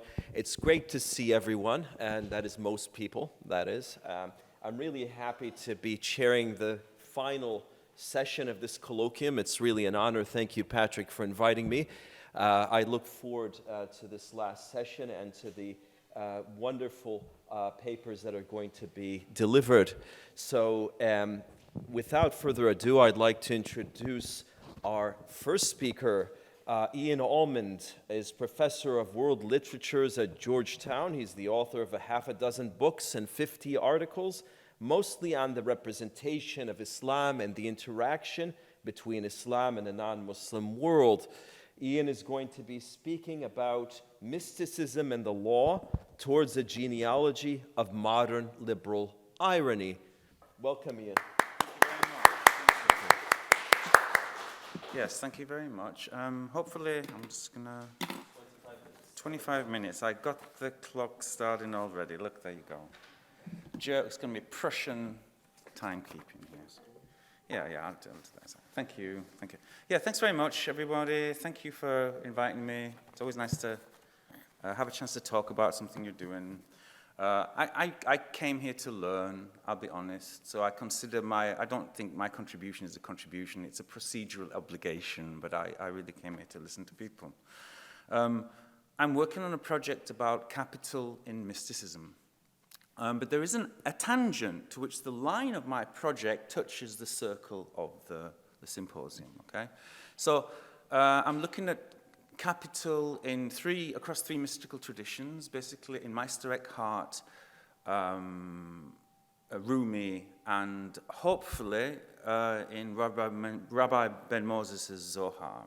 And I'm really looking at how these traditions talked about money, about coins, about currency, about merchants, the idea of God as a trader, or the idea of the believer as the idea of belief as a kind of bargain, okay? All of these kinds of metaphors.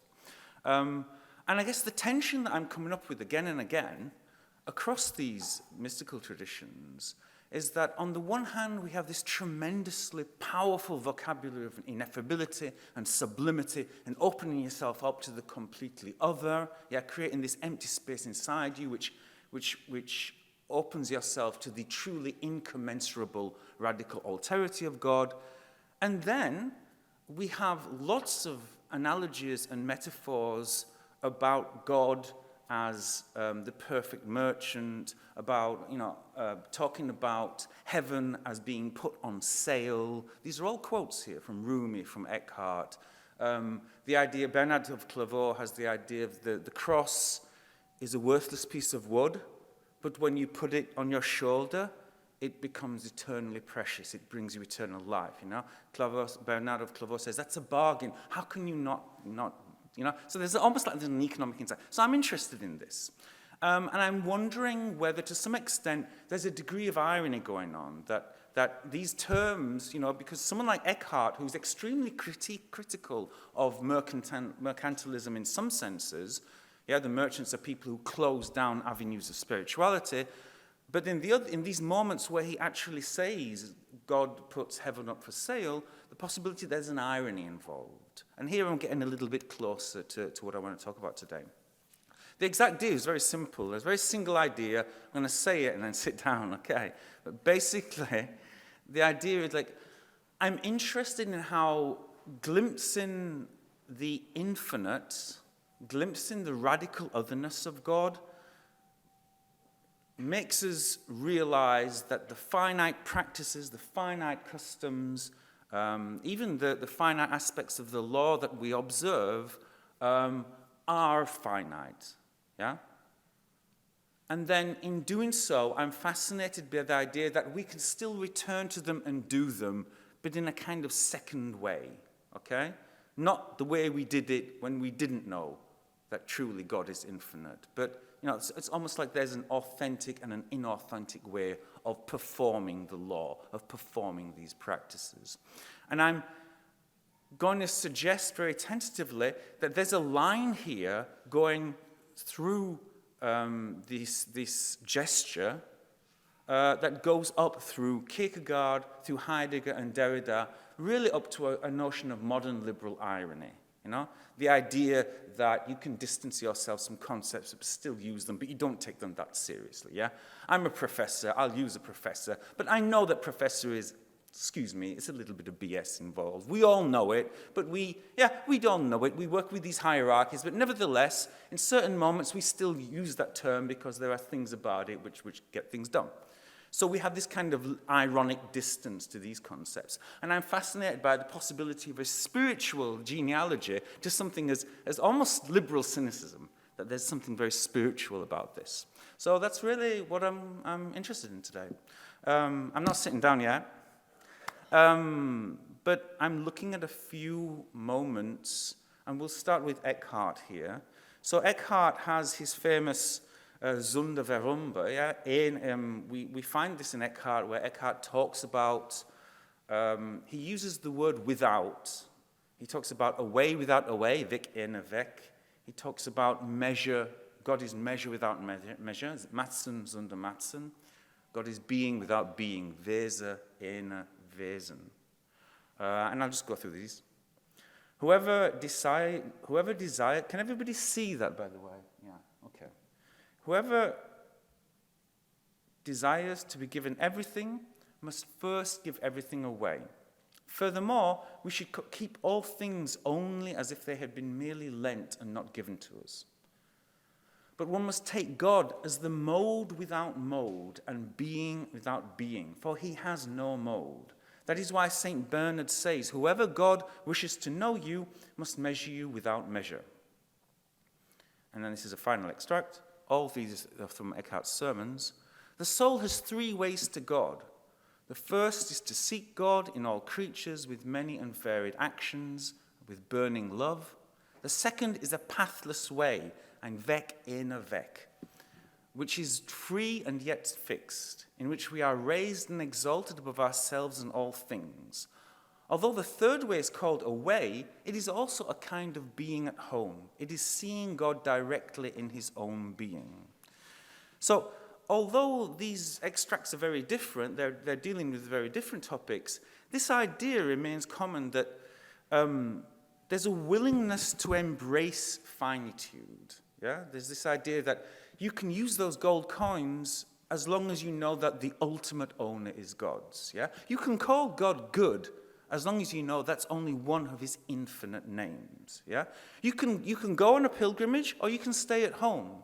It's perfectly okay to stay at home to seek God as long as you know that God transcends both inside and outside, both heimlich and unheimlich. Yeah?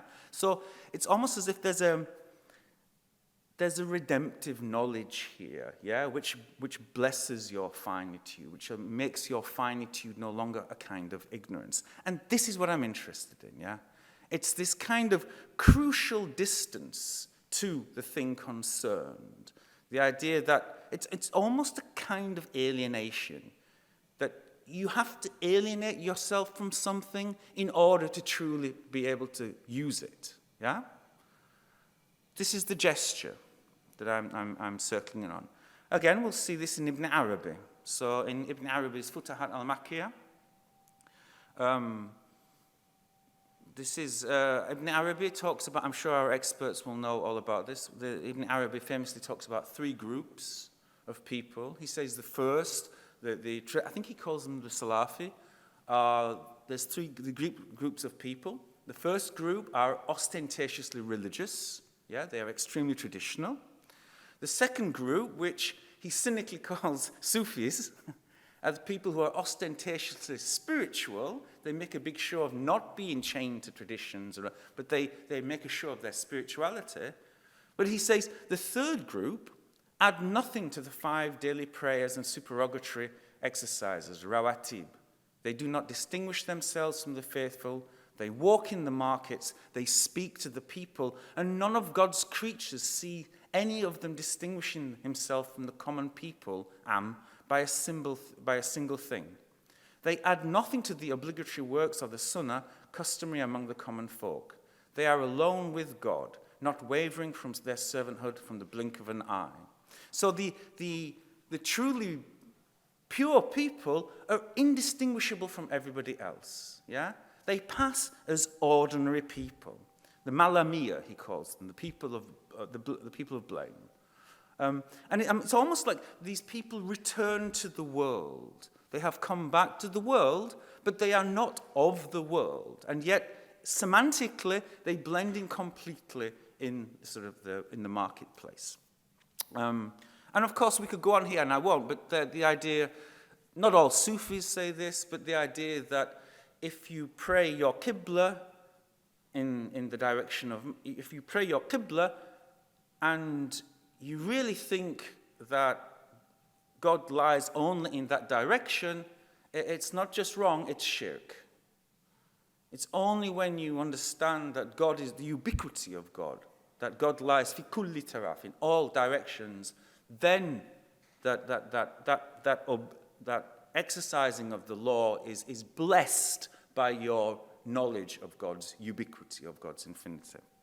So again, we're looking at this idea of like a familiar, or of the finitude of the law being blessed by an ironic awareness of the greater infinity of God.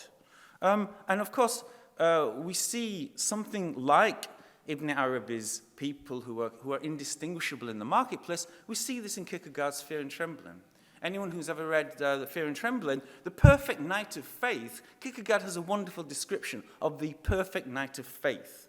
His stance, says Kierkegaard, it is vigorous, belongs entirely to finitude. No spruced-up burgher walking out to Fresburg on a Sunday afternoon treads the earth more solidly. He belongs entirely to the world. No bourgeois Philistine could belong to it more. If one did not know him, it would be impossible to distinguish him from the rest of the crowd. Encountering him on Strandveien, one would take him for a mercantile soul enjoying himself. The knights of infinity are ballet dancers and have elevation. They make with the upward movement and come down again, and this too is not an unhappy diversion and is not unlovely to see. But every time they come down, they are unable, for a moment, they are unable to assume the posture immediately. They waver for a moment, and this wavering shows that they are aliens in the world, says Kierkegaard. So there are many differences in these texts here, okay? But for Kierkegaard's Night of Faith, glimpsing infinity allows him to remain in the finite world. But again, in an authentic, not an inauthentic fashion. He may be bourgeois, but he's not blindly bourgeois, yeah? And it's this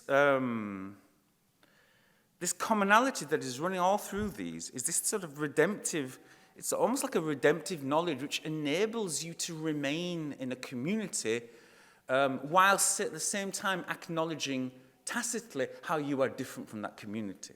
There's a strange way in which exoterically you belong to something that esoterically you understand you have alienated yourself from. There's almost a strange kind of spiritual schizophrenia going on here, which I am intrigued by. And of course, the thing we're getting closer and closer to here is classical ironia, right? Let's get back to the Greek word, because ironia is the idea that you have the two realities, yeah? You have the reality you are dissimulating in, and then you have the reality, classically, you had the reality that you were alluding to. And there was this tension between these two realities which generates the word ironia. One, if you like, one reality makes the other reality tremble.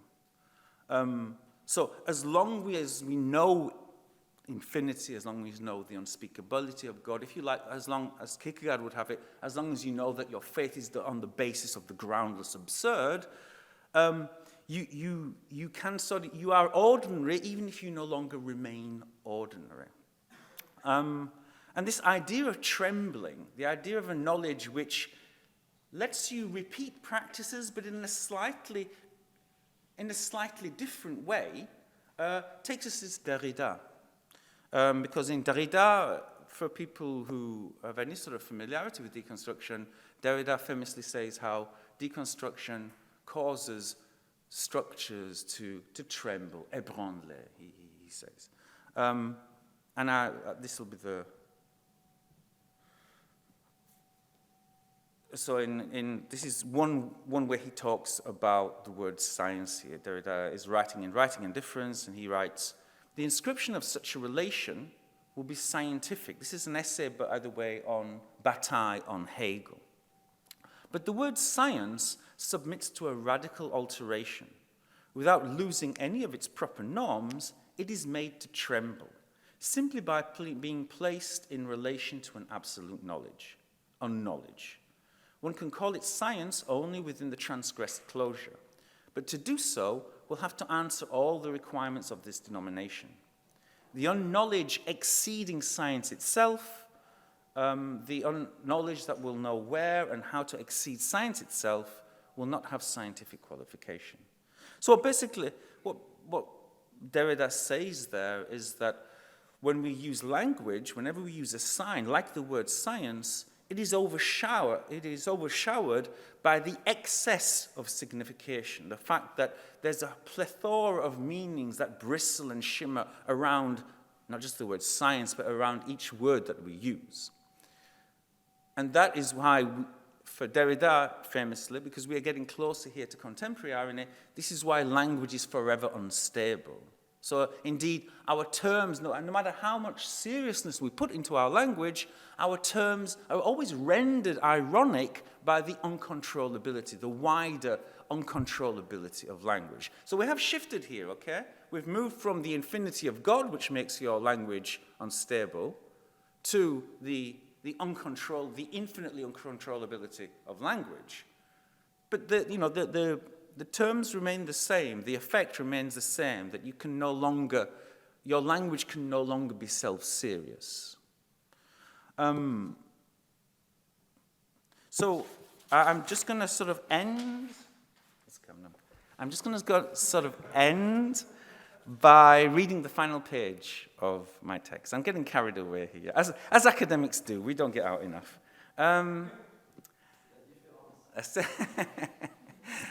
So this is the last page. This is just me winding it up, because I've got about 10 minutes left. So this language that we can, if you like, temporarily or provisionally use, a finite language that we can nevertheless return to and implement on the condition that we recognize its already failed state. Derrida has talked about this before. So of grammatology, he speaks of the need for a language of erasure, suratura, in which the value of the transcendental arche must make its necessity felt before letting itself be erased. The term suratur, under erasure, ultimately comes from Heidegger's 1956 work Zur Seinsfrage, Towards the Question of Being. Here, Heidegger is replying to Ernst Junger's request for a good definition of nihilism, eine gute Definition des Nihilismus. Heidegger tells us how no information can be given about nothingness and being, which can be presented tangibly in the form of assertions. This already sounds like something like Eckhart's paraphrase of Avicenna. God is a being to whom nothing is or can be similar. Such a problem, insists Heidegger, leads us into a realm which requires a different language, der ein anderes Sagen verlangt. In such a realm, being could only be written, and this is why I'm reading this, this is why I'm showing this now on the screen, because I can't communicate it. In such a realm, being could only ever be written as being, yes, crossed through. In the actual text, Heidegger actually diagonally crosses out from corner to corner. Just as Eckhart's God can only ever be spoken of as God, yeah? Such a crossing out, Durchkreuzung, is not merely negative, not simply a reminder of what one cannot say, but also a pointer towards how much infinitely remains to be said. Spivak is quite correct in her remark concerning the different things Heidegger and Derrida put under erasure. Whereas Heidegger's being refers to an inarticulable presence, Derrida's concept of the trace indicates rather the absence of a presence, an always already absent present. In Derrida, words are placed under erasure because of a restless play within language, and not because of some semantic inability to express an elusive signified out there, such as God. Semantic instability, that is, radical indeterminacy within finite parameters of play, makes such Durchkreuzung necessary, not the presence of some ineffable and signifiable, which constantly makes us lament how finite and imperfect our language is. But in addition to this, Derrida's language under erasure has another quality which to some extent it shares with Heidegger's Durchkreuzung, a notion of memory, the idea that a failed, finite, empty, thwarted language must necessarily be haunted by the promise of its original arche. Heidegger mentions this towards the very end. Man is, in his essence, is the memory of being, but of being. Der Mensch ist in seinem Wesen das Gedächtnis des Seins, aber des Seins. And in Derrida's Of Grammatology, the notion of a transcendent sign, now emptied and erased but still spectrally powerful enough to persist in its repetition, seems to be a central component in the act of putting terms under erasure. Meaning persists, but in a ghostly fashion. The once self-present validity of a term, a practice, a belief has evaporated, but was able to leave its imprint long enough to haunt all subsequent attempts to resurrect it.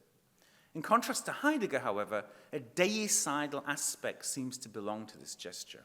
We may authentically repeat these signifiers, perform these rituals, visit these tombs, once we realize there is no original meaning to feel nostalgic for, only the need for a transcendent arche, which was always misrecognized for the arche itself. And I'm saying that's Derrida. I'm not sure if that's Heidegger, but I do think that's Derrida. And I'm closing with this, like getting right up to the present here. What would a community of people who thought in such a manner look like? Well, something like Richard Rorty's liberal ironists. In the middle of his contingency irony and solidarity, Rorty imagines a pseudo-tribe of ironists, people who fulfill three conditions. And Rorty's political correct here. He says, the ironist, she has radical and continuing doubts about the final vocabulary she currently uses because she has been impressed by other vocabularies.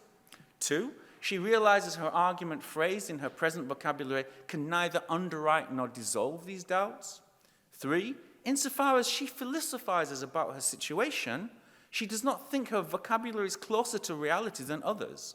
Sartre called such people metastable, never quite able to take themselves seriously because always aware that terms in which they describe themselves are subject to change, always aware of the contingency and fragility of their final vocabularies and thus of their final selves.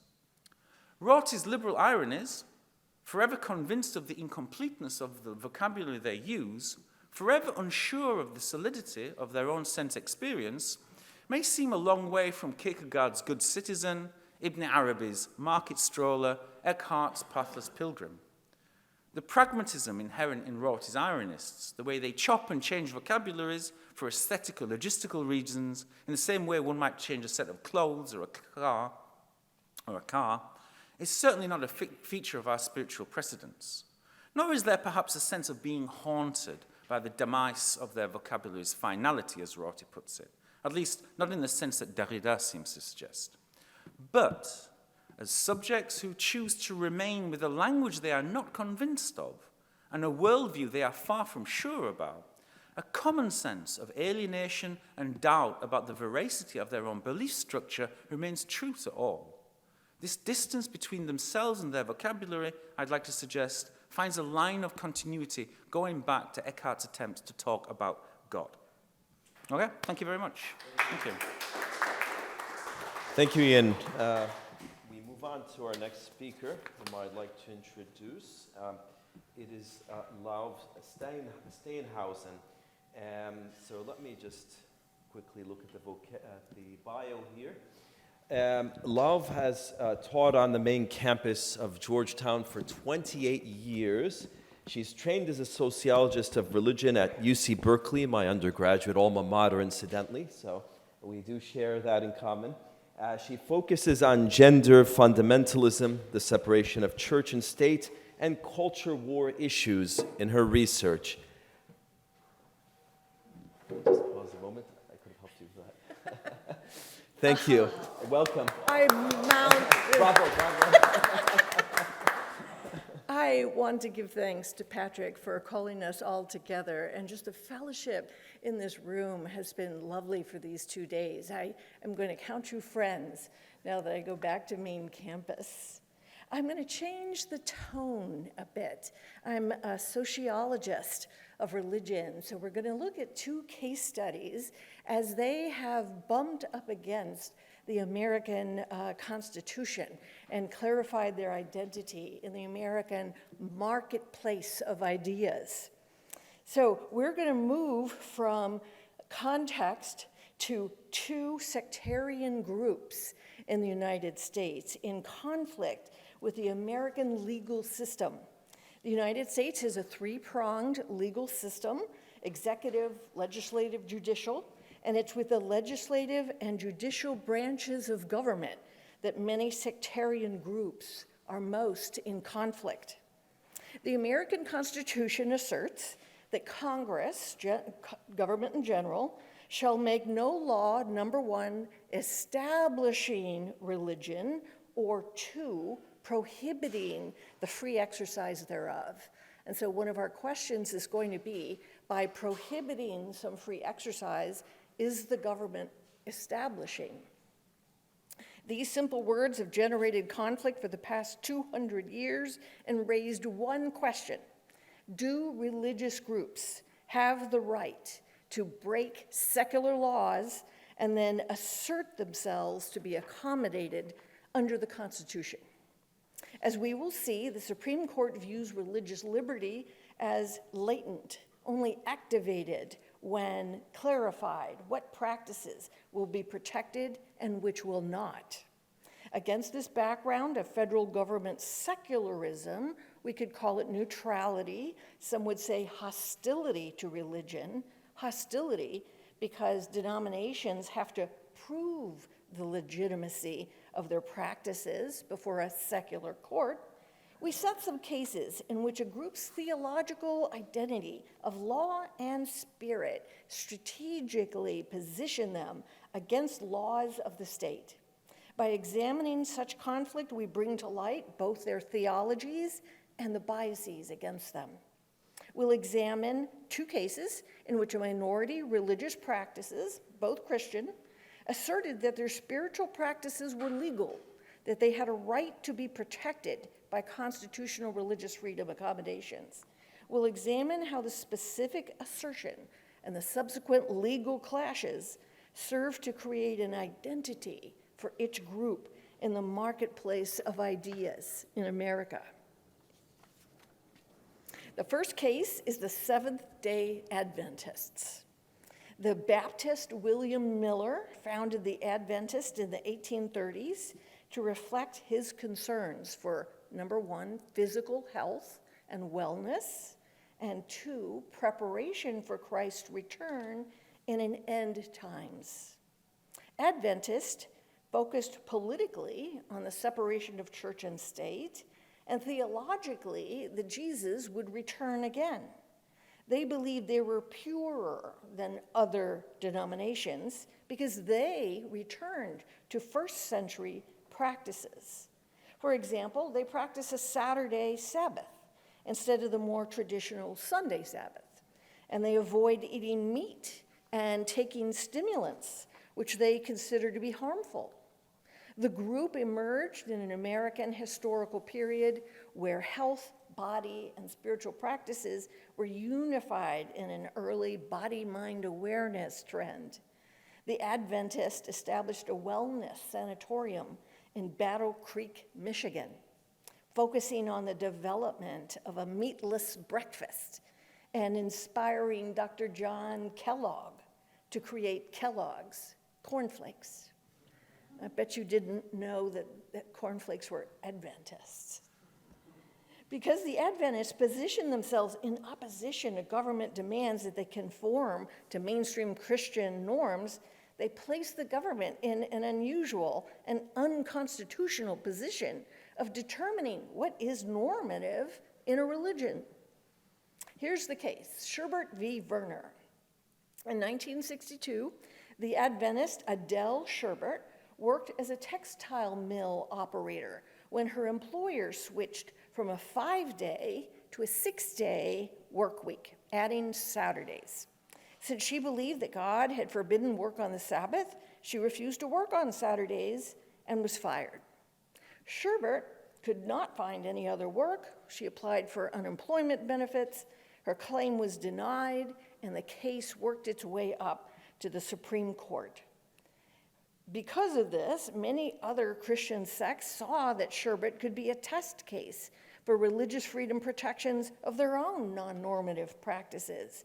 Many groups filed amicus curiae, or friend of the court, briefs in support of her case, arguing that repressing non-normative practices was essentially establishment of normative practices for Christians. So Adventist litigators were strategic in putting the prejudice against sects on trial itself.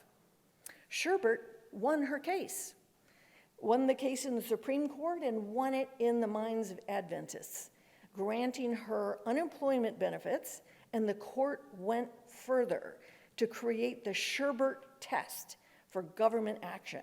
Before a court can repress free exercise of religion, it has to show a compelling interest and narrowly construct its freedom of exercise, because not doing so can substantially burden a citizen unconstitutionally. The years that this case took to come to trial crystallized the Adventist group, elevating the status of the group to legitimate actor on the public stage. Litigating Şerbet forced the denomination to first clarify and then assert its identity into the public square. As the Supreme Court win, Adventists felt they had achieved equal status to other denominations in legitimacy and impact. Today, this successful Adventist legal challenge has earned the group a status as an innovative leader, as a firmly assertive advocate for religious freedom protections. Currently, Adventists publish a public affairs and religious liberty handbook. They file amicus curiae briefs on behalf of other minority practitioners, and they are leaders in challenging the states to protect freedoms throughout the world. Adventists now have a formal religious liberty ministry. They publish podcasts, who knew? Podcasts and a YouTube channel on the topic of freedom of conscience and how to defend it. The Şerbet case strengthened Adventist identity to challenge them to assert their theology of law and spirit successfully into the American religious arena. Case number 2, the Latter-day Saints. The second case under examination here is another Christian group, the Mormons, that took an alternative approach to secular laws than the Adventists. First they challenged, then they capitulated, and as a result, the Latter-day Saints have achieved even more mainstream acceptance as legitimate Protestant denomination than the Adventists themselves. The Church of Jesus Christ Latter-day Saints was begun in the 1800s in upstate New York by Joseph Smith, popularly known as the Mormons. They exemplify the use of beliefs and practices to craft this identity in the U.S. One of their core beliefs was polygamy, violating the cultural norm at the time of monogamy. Mormon theology centers around this afterlife construction of exaltation and eternal progression. Mormons will become gods and goddesses in the afterlife, be rulers of their own heavenly kingdoms, have spirit children, and increase in power and glory forever. They maintain that the practice of plural marriage was necessary to produce as many children as possible, a religious duty to ensure this rich afterlife cosmology. So from their earliest beginnings in New York State, Mormons experienced violence due to polygamous practices, harassment, violence against them in the streets, their homes attacked and burned, and Mormons themselves executed. An order in Missouri declared them enemies and ordered their extermination, and that was their word, extermination. The Mormons moved first to safety to Ohio, then Nauvoo, Illinois, ultimately settling in the Utah territories with 70,000 members in 1847. Due to this history of deadly abuse and harassment, Mormons made a practice of embracing politics in every new locale. They ran for office. They participated in local elections in Ohio, established their own town, Nauvoo, in Illinois. As the Puritans did in the Massachusetts Bay Colony in the 1600s, in Nauvoo, the Mormons created the political and legal systems that would allow their religious liberty and practice of polygamy protection. Rather than functioning as a world-denying sect, they chose to be a world-embracing sect on their own terms, and as such, gained much political power in the Western states. Their two-pronged approach of both creating their own cities and participating in local elections and offices allowed them to become politically powerful by becoming deeply entrenched in the politics of the West. And in doing so, they created a politico-legal system that protected their religious liberty and niche practices. However, Mormons underestimated that their other values of conformity, intense community reliance, voting and local elections as a bloc would be perceived as a threat to the Western cultural values of independent frontiership and self-reliance. The historian Will Bagley wrote in the 1990s, Mormonism created a community where people would share their resources and make sacrifices for the good of the community, which was opposed to the very notion of every man for himself and basic frontier individualism. Mormons created block voting so that as Mormons moved into a place, they would capture the ballots of political power, and they even began talking about how they would control the outcome of national elections. These were basic threats to American values and feelings. Some legislators in Washington, D.C. in the late 1800s found Mormon dominance in Western territories threatening. Idaho Senator Frederick Dubois sought to limit Mormon influence by taking the easy target of plural marriage. Quite cynically, he stated, "We are not nearly so much opposed to polygamy as we were to the political domination by the church in the West. We made use of polygamy." As we will soon see, prejudice against Mormonism and against polygamy in particular will result in 2 legal assaults by the legislative and judicial branches of government, resulting in an ironic outcome. Reynolds v. U.S. The first federal assault on polygamy was the 1879 decision Reynolds v. U.S. George Reynolds was charged with bigamy after he took a second wife. And as secretary to Church President Brigham Young, Reynolds shrewdly offered himself as a test case against federal prejudice against polygamy. The LDS administrators strategized that resistance to polygamy on the Western frontier would be weak, but they miscalculated the depth of political antipathy by Western state politicians. Reynolds demanded religious freedom protections for his polygamous practice, but ultimately lost his case. The court refused to grant an accommodation of plural marriage, and the court argued, quote, "Religious duty is not a defense against a criminal indictment, and thus an accommodation of this religious practice is denied." Arguing that monogamy had been established into law by English law, on which American law had been based, the court argued that polygamy was dangerous. It entangled civil laws on inheritance, death duties, divorce, and threatened secular civil law. The court in this case created the first of several belief versus practice rulings. While Reynolds was free to believe anything that he wished, and beliefs were what the Constitution protected, not practices, the court argued that he had to obey civil laws or be held accountable.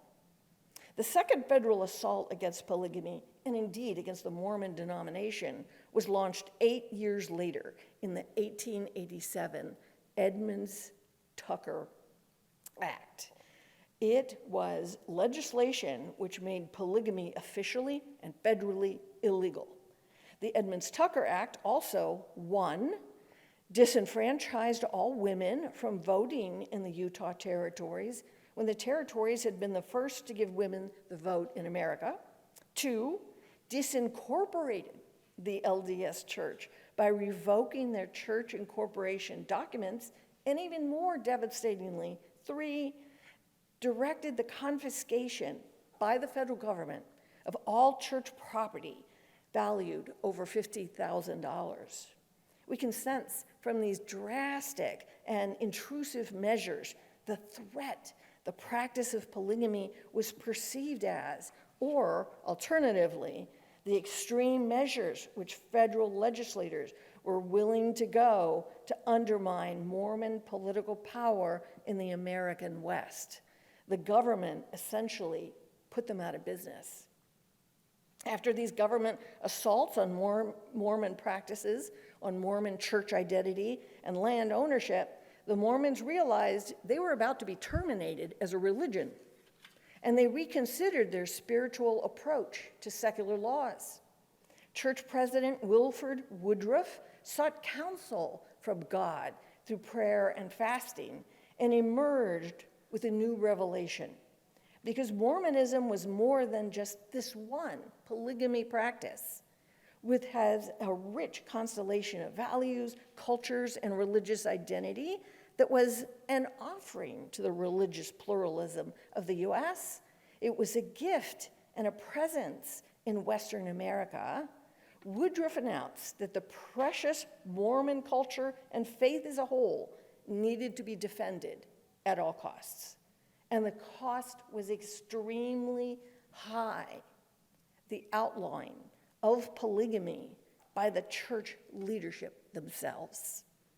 As a result of Woodruff's revelation, the Mormon Manifesto was published in 1890 to all Mormons, outlawing plural marriage and asserting that any Mormon practicing plural marriage henceforth would be excommunicated, would be disfellowshipped from the denomination. Thus, federal revocation of church incorporation documents, seizure of Mormon property, even imprisoning senior LDS officials had worked. It forced the internal eradication of polygamy by the church itself in order to survive. Polygamy had defined Mormonism for 25 years, but their proud assertion of their values and norms had resulted in such an intense antipathy that eradicating the denomination from existence became a federal goal. But resolving this intense conflict by acquiescing to secular state laws shifted the Mormon identity to more American norms. And as a result, Mormons have survived and thrived in the United States. Their capitulation to significant political pressure, their intense internal campaign to eradicate polygamy within Mormonism since 1890, signaled to politicians that this was a religion willing to assimilate, to let go of countercultural practices and join the mainstream of American Protestantism. Their identity as an appeasing sect rather than opposing sect was secured.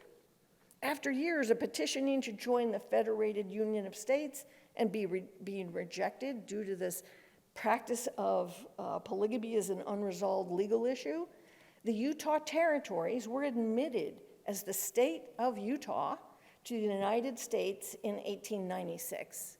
Statehood is an extraordinary achievement, said one scholar, but it's born of the fact that the LDS people realized they had to change to conform with the mandates that were coming out of DC of what the public was demanding from Utah. Mormonism has indeed reached such a level of mainstream identity today that continued government service is a natural outcome of their earlier participation in secular politics. The Mormon Brent Scowcroft was George H. Bush's national security advisor.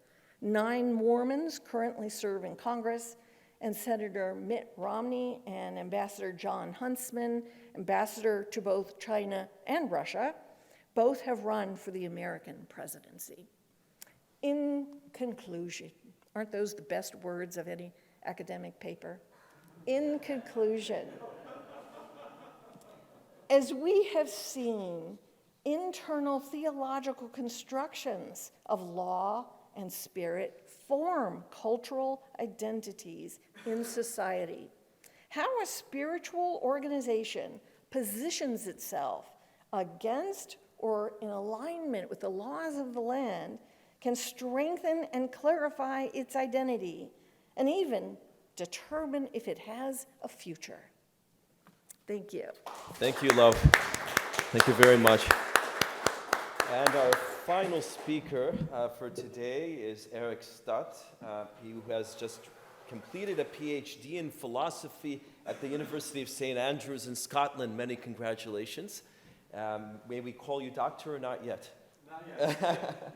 So his research focuses on aesthetics, the philosophy of emotion, and the role of emotions in appreciating literature. The title of his talk is Law Breaking and Fear of God. Welcome. Thank you.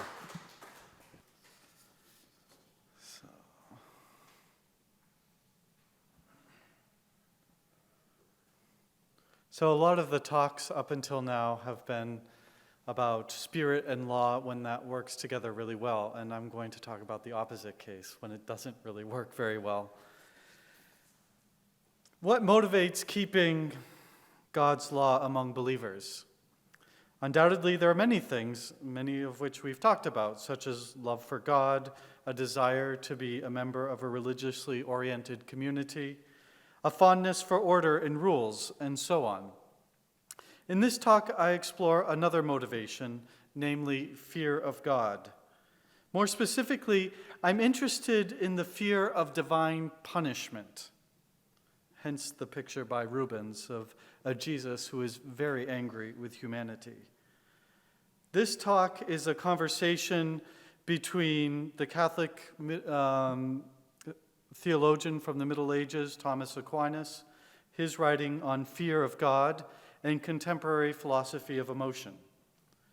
In the end, I'll argue that fear of God's punishment, what Aquinas calls servile fear, might, in some cases at least, be normatively problematic, and I sketch out one possible solution. To begin, here are a few thoughts from contemporary philosophy and cognitive science about the role that emotions play in human life. Firstly, emotions prepare the body to engage with the environment in order to secure our interests. And I'm not thinking about interests quite so reductively as Recep was talking about earlier. In fact, his model would fit fine, I think, with my own model. I use the term interest broadly to mean anything that an agent infers to be good, beneficial, or of value. Secondly, emotions orient the agent's cognition, and I'll explain what that means in a moment. And thirdly, emotions make certain courses of action more likely. Emotions involve evaluations, which is to say they involve positive or negative inferences, which are usually called valence, about objects and states of affairs. Valence is best thought of not in hedonic terms, but in terms of aversion and attraction. Agents are attracted to what is in their interests and averse to what is not in their interests. For example, fear is an emotion with a negative valence. That is, fear evaluates its object as contrary to the agent's interests. Along with evaluating objects, emotions orient the agent's perception and thought patterns. When agents are afraid, they tend to notice things that threaten their interests to the exclusion of many other things in the environment. For example, an agent confronted by a ferocious-looking dog may tend to focus his attention on the dog's teeth, size, and possible escape routes, and so on. The agent will likely not notice the weather, feelings of hunger and thirst, and other factors that are irrelevant to the fear. Furthermore, emotions shape agents' thought patterns. The agent confronted by the ferocious dog will likely not be thinking about animal rights or the possibility that the dog is God's precious creation or somebody's beloved pet, but about the dog's potential to cause her harm. So I don't think emotions and reason are all that separate in the end. Finally, emotions play a causal role in determining possible courses of action in relation to the object of the emotion. Positive emotions such as love, joy, and gratitude tend to attract agents to the object and result in actions that secure her interests.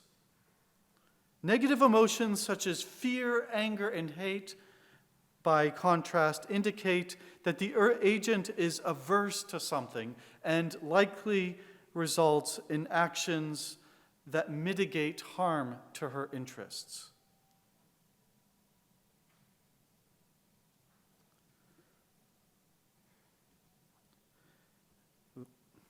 In short, the role that emotions play in human life is to select and organize information, as well as to open up possibilities for action.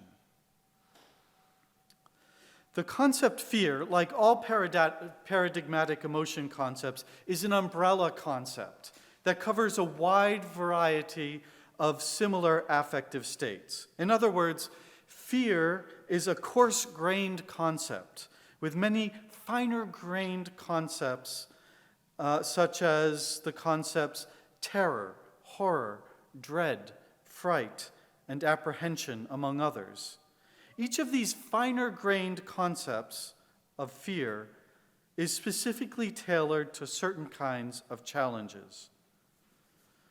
Furthermore, and this is somewhat controversial, emotion concepts are not universal. Rather, they differ according to culture and individual. When I differentiate different uses of the concept fear of God, for example, you might find that some of the conceptual distinctions I make will not ring true in your religious or cultural context, and that's obviously fine, and it could make for a really interesting discussion.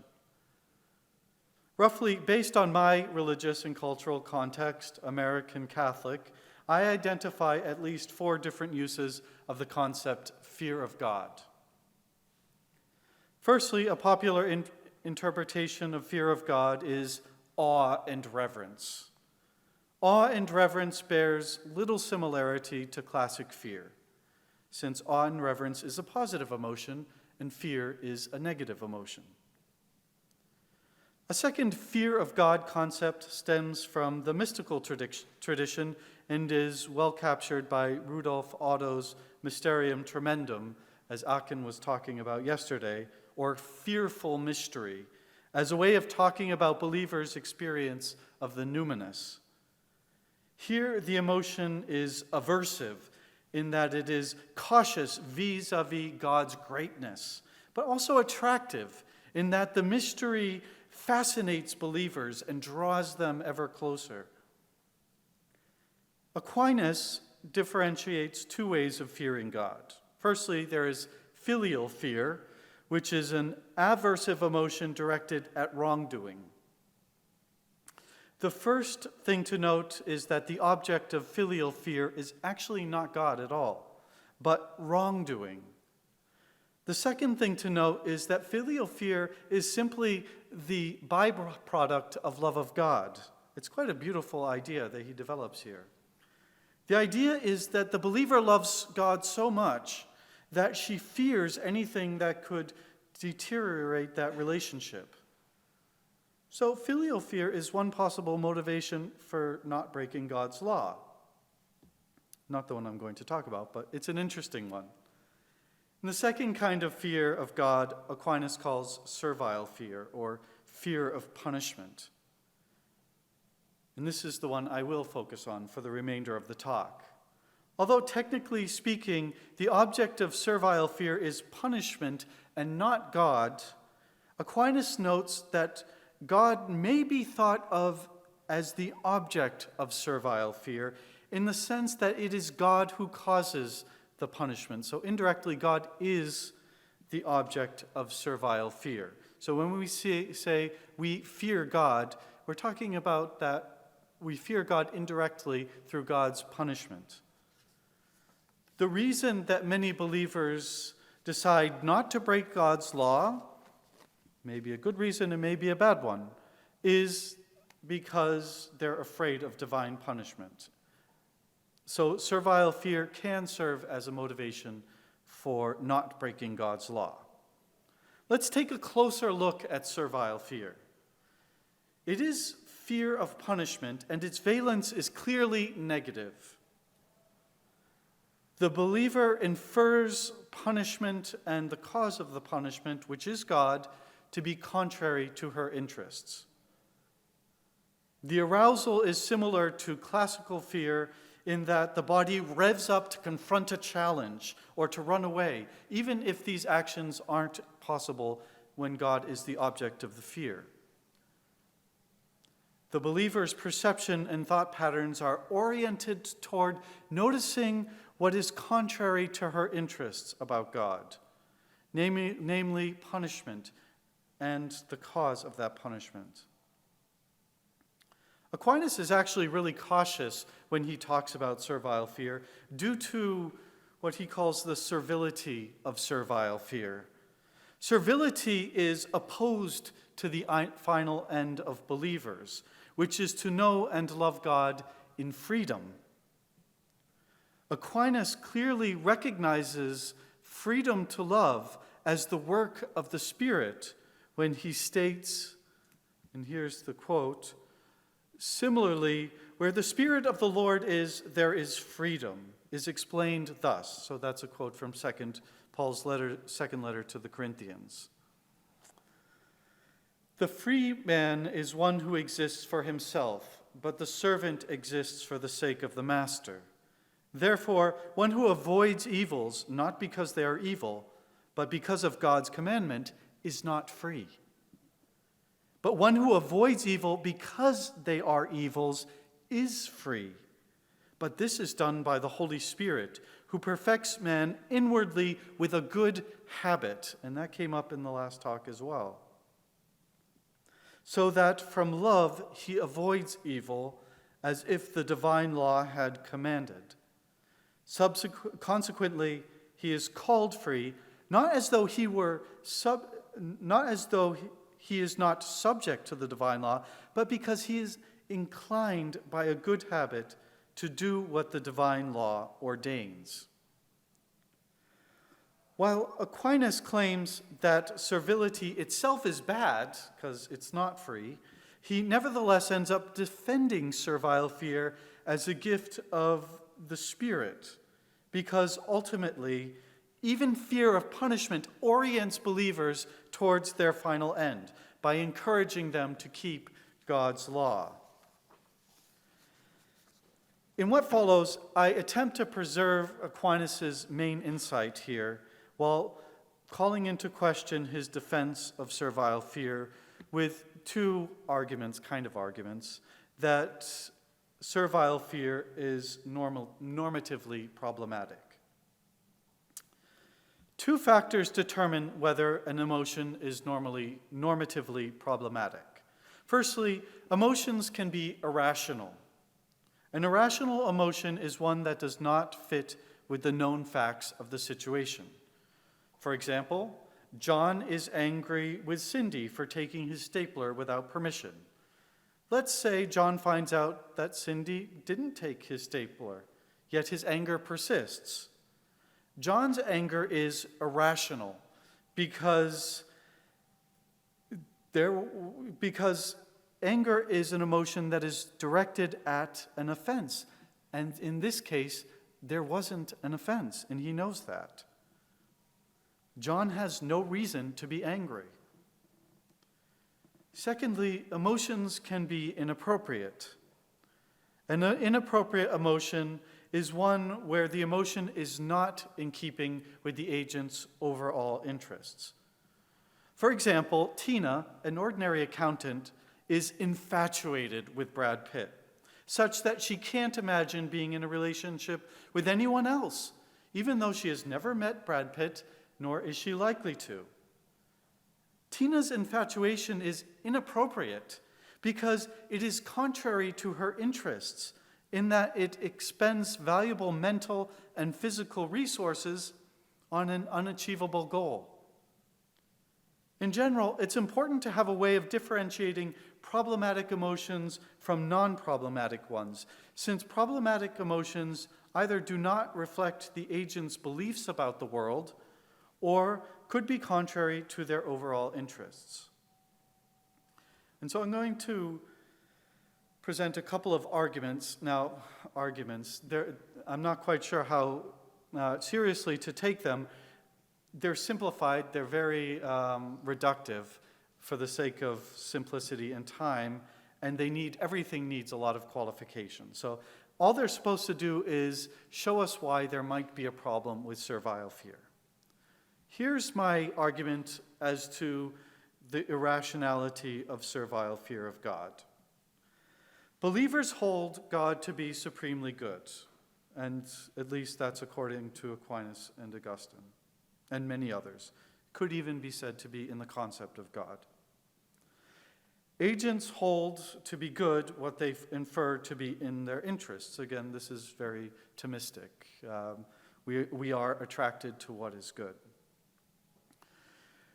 When believers experience servile fear of God, they infer that God is contrary to their interests.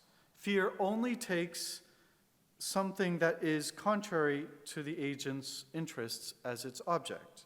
That's practically in the definition of fear. Servile fear is irrational because inferring that God is not in believers' interests contradicts believers' inference that God is in their interests. It might be objected that it's possible to value something in some ways and disvalue it in others. For example, Cindy is afraid of John's temper tantrums, but she loves his ability to make her laugh. In the same way, the believer can fear God as the one who might punish her, but love God as her final end. But this objection doesn't work when it comes to God. Here we're dealing with how the concept servile fear of God, coheres with believers' concept of God as wholly good and wholly desirable. It's irrational to hold that something can be entirely good and still be somewhat bad or somewhat contrary to believers' interests. A second argument shows that the servile fear of God is inappropriate. Emotions are inappropriate when they fail to fit with agents' overall interests, at least according to some philosophers of emotion. It's in believers' overall interest to be attracted to God as their final end. Servile fear entails aversion toward God. So God is the object of aversion with fear. Aversion toward God does not fit with believers' overall interests. And servile fear is an inappropriate emotion because it does not fit with believers' all interests, which is to say that servile fear turns believers away from God rather than attracting them to God. So a natural objection to this argument would claim that by motivating believers to follow God's law, servile fear is in fact in believers' interests. Part of being close to God is living in accordance with God's law. It's simply a fact that servile fear serves as a motivation for keeping believers in line from violating God's law, so that it must be in some way appropriate. To resolve this difficulty, I'm going to turn to Martha Nussbaum's work on transition emotions. So Martha Nussbaum is a contemporary philosopher in ethics and law. I'll just highlight some of her insights. According to Nussbaum's model, some emotions are irrational or inappropriate by definition. Her example is anger, and mine is servile fear of God. However, these emotions can serve a valuable purpose by making the agent aware that there's a problem, and by increasing the body's level of arousal to rectify the situation quickly and efficiently. Nussbaum proposes to resolve the difficulty by positing what she calls transition emotions, emotions that start off like their non-transition counterparts, may even feel exactly like their non-transition counterparts, but that do not entail the problematic elements of their non-transition counterparts. If emotions categorize relevant similarities in valence, kinds of object, and patterns of behavioral response, it must be admitted that transition emotions are not the same kinds of emotions as their non-transition counterparts. So transition anger is not anger per se. That's what I say. That's not what Nussbaum says. And transition servile fear is not the same thing as servile fear. When it comes to servile fear, the negative valence toward punishment is unproblematic, as is its physiological response. It's the negative valence toward and negative inferences about God that are problematic. Now, negative valence and inferences toward the object of servile fear are necessary components of servile fear. They're what makes servile fear a variation of fear. So if transition servile fear lacks these components, it's no longer fear, but another kind of emotion. I'll still call it transition servile fear.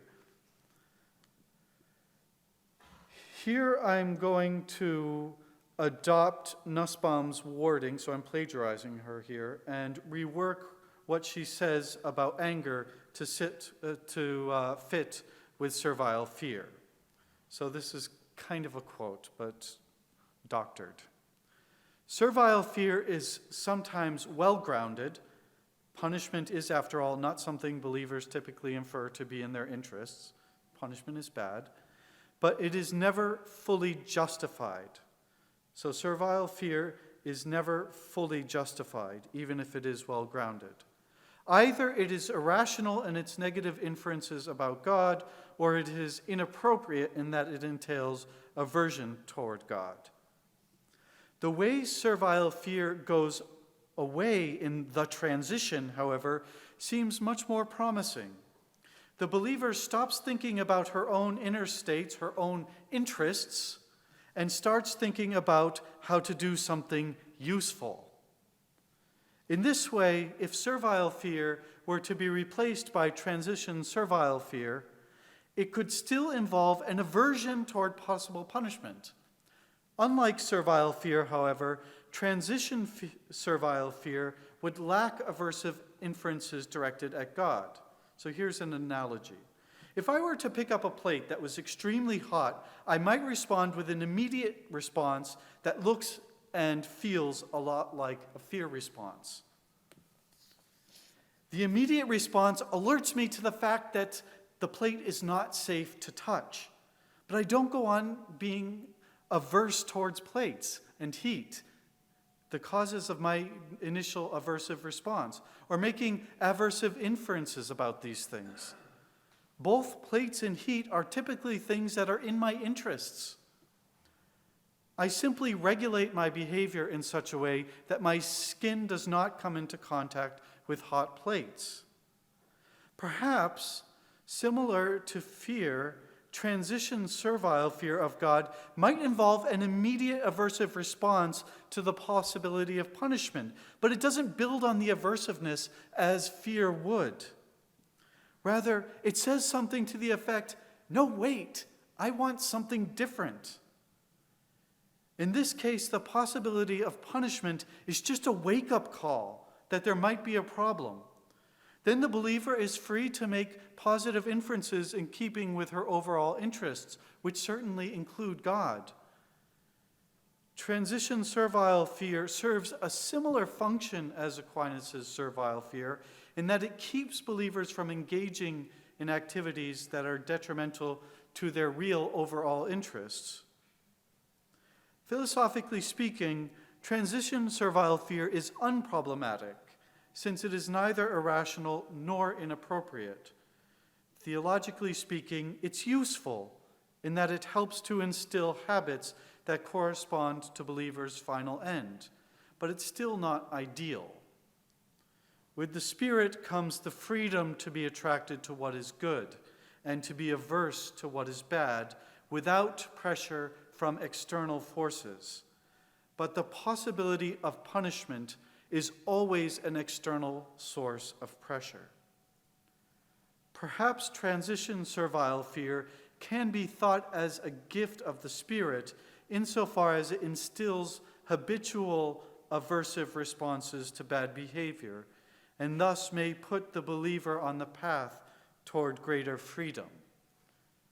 Traditional servile fear, as a normatively problematic emotion by contrast, is a bit more complicated. We just heard about Kierkegaard. He doesn't care about rationality with these things. So he probably would think it's fine.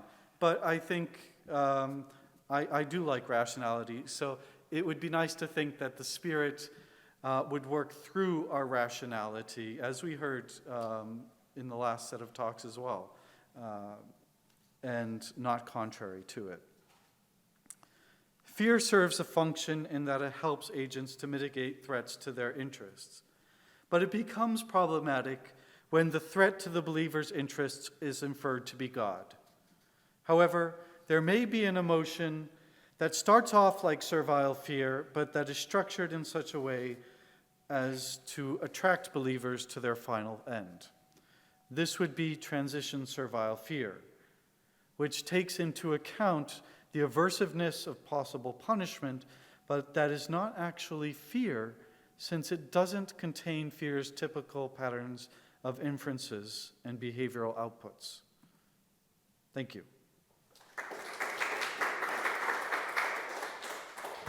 Thank you, Eric. We're going to open up the floor for discussion. May I ask our panelists to join me on the stage here? I'd like to begin by using the moderator's prerogative here to offer a few comments about Love's paper, if I may. And then I'm going to be very brief, in fact, so as to allow time for everyone to engage in a discussion of the three papers. Thank you all for really excellent papers, outstanding, in fact. So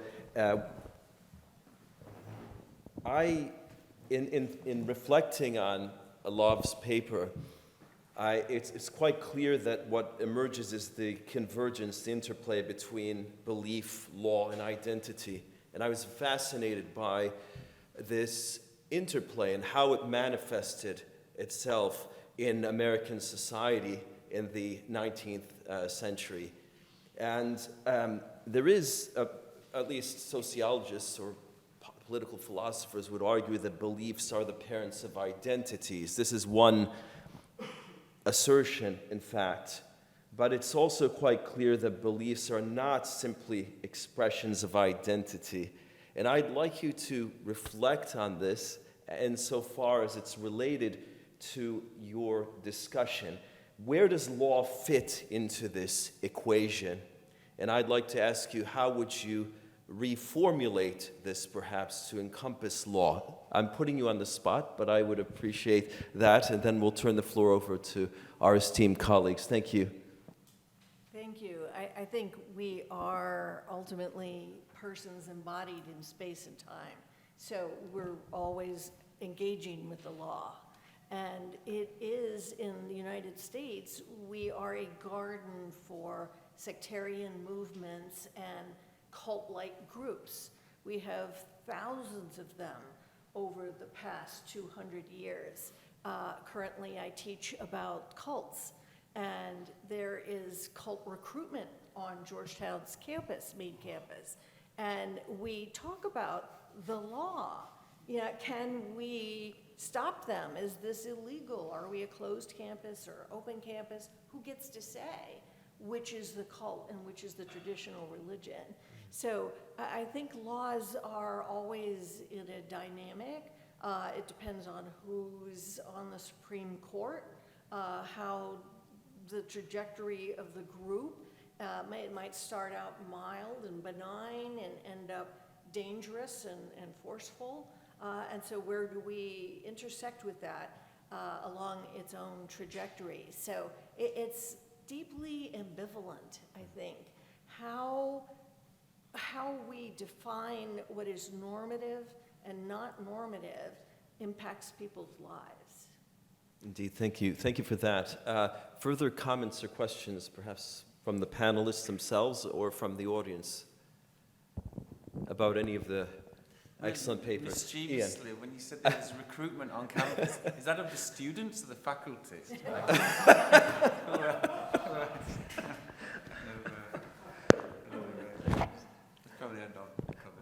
Thank you for that interlude there. Further questions, observations, reflections? Yes, Jamie, please. All right, so Eric, your talk is most recently here on my mind. Right, thank you. Go ahead. We've got the definition of servile fear versus transitional servile fear, as you call it, right? But I'm struggling a bit with just good old-fashioned servile fear, because we're stipulating God as being in our interests. So it seems like for servile fear then to be a thing, we have to be able to fear what is defined as in our interests after we understand that it's, like we can say, well, as before, I didn't understand that God, right? But once we understand that's what God is and how God is defined, then we're still going to have, and we still have fear. That seems to then declare emotions as being irrational, or at least this emotion as being irrational, right? So you wanted, it seemed in the beginning, right, as you're talking about kind of emotions and their ability to disclose the world in various ways in their interests and such. So is it the case that what we're saying is emotions are rational and irrational, and that sort of the normative goal is to bring our emotions into alignment with rationality? And in as much as we're able to do that, then servile fear that no longer exists. It's now transitional servile fear or something along these lines. Yeah, I think in general it's best if our emotions reflect what is actually going on in the environment and reflect our beliefs about what is going on with the world. I'm not quite sure I got your question. Right. So, let's say that I have. I'm trying to make sense of servile fear. Yeah. Is what I'm doing, right? Yeah. If I understand God as being in my interests, yeah, then it's hard for me to understand fearing God, unless we just, like, again, brutally stipulate, well, there's this thing called the irrational emotion, and servile fear is one of them. Mm-hmm. But then that seems to be begging the question a bit, right, in terms of, is servile fear a bad thing or not? I mean, if we define it as irrational, then we're defining it as bad, right? But what if I have servile fear? And I mean, one approach is to say, well, you're defining God as in my interests, but if God's punishing me, then God's not in my interests. And so my servile fear isn't the problem, God is the problem. Yeah. Well, you see, and thinking about God in that way would be problematic for the believer, at least for Aquinas, because the punishment is good, actually, because it points you to your final end. You just don't experience it as good because you're thinking about it in terms of your own interests. So you're being, I guess, if I understand him correctly, you're being a little short-sighted, someone is being short-sighted in concerning their own interests. Does that? And I'm sorry. This will be my final. But what if we're talking about something like eternal punishment, right? Or a notion of hell, right? If the punishment is provisional, if it's medicinal, right? If there's some ultimate redemption on the other side of the punishment, then that's one thing. But what if there's not, right? There's plenty of traditional understandings of the punishment as not being that kind of punishment. Yeah. Well, then it certainly isn't in your interests. That's true. I hadn't thought of that, and for Aquinas, even that serves, it's not bad, absolutely. And I don't really want to get into that kind of part of his thought, because I think it gets not so flattering towards him. But I see what you're saying. So yeah, thank you. Thank you, Jamie. Ayman, there's a question from Ayman, and John afterwards. Yeah, thank Go you very ahead. much.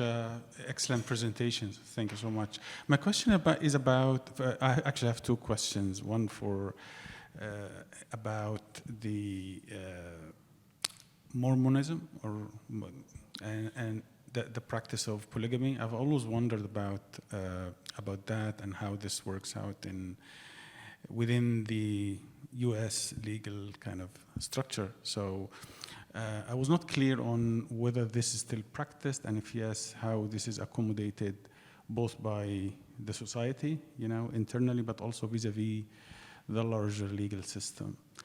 And then, while I'm at it, let me also ask the second question to Professor Almond. You mentioned Malamatiya in your talk, and I wonder if you could elaborate a little bit more on what you mean by that, because my understanding, Malamatiya, yeah.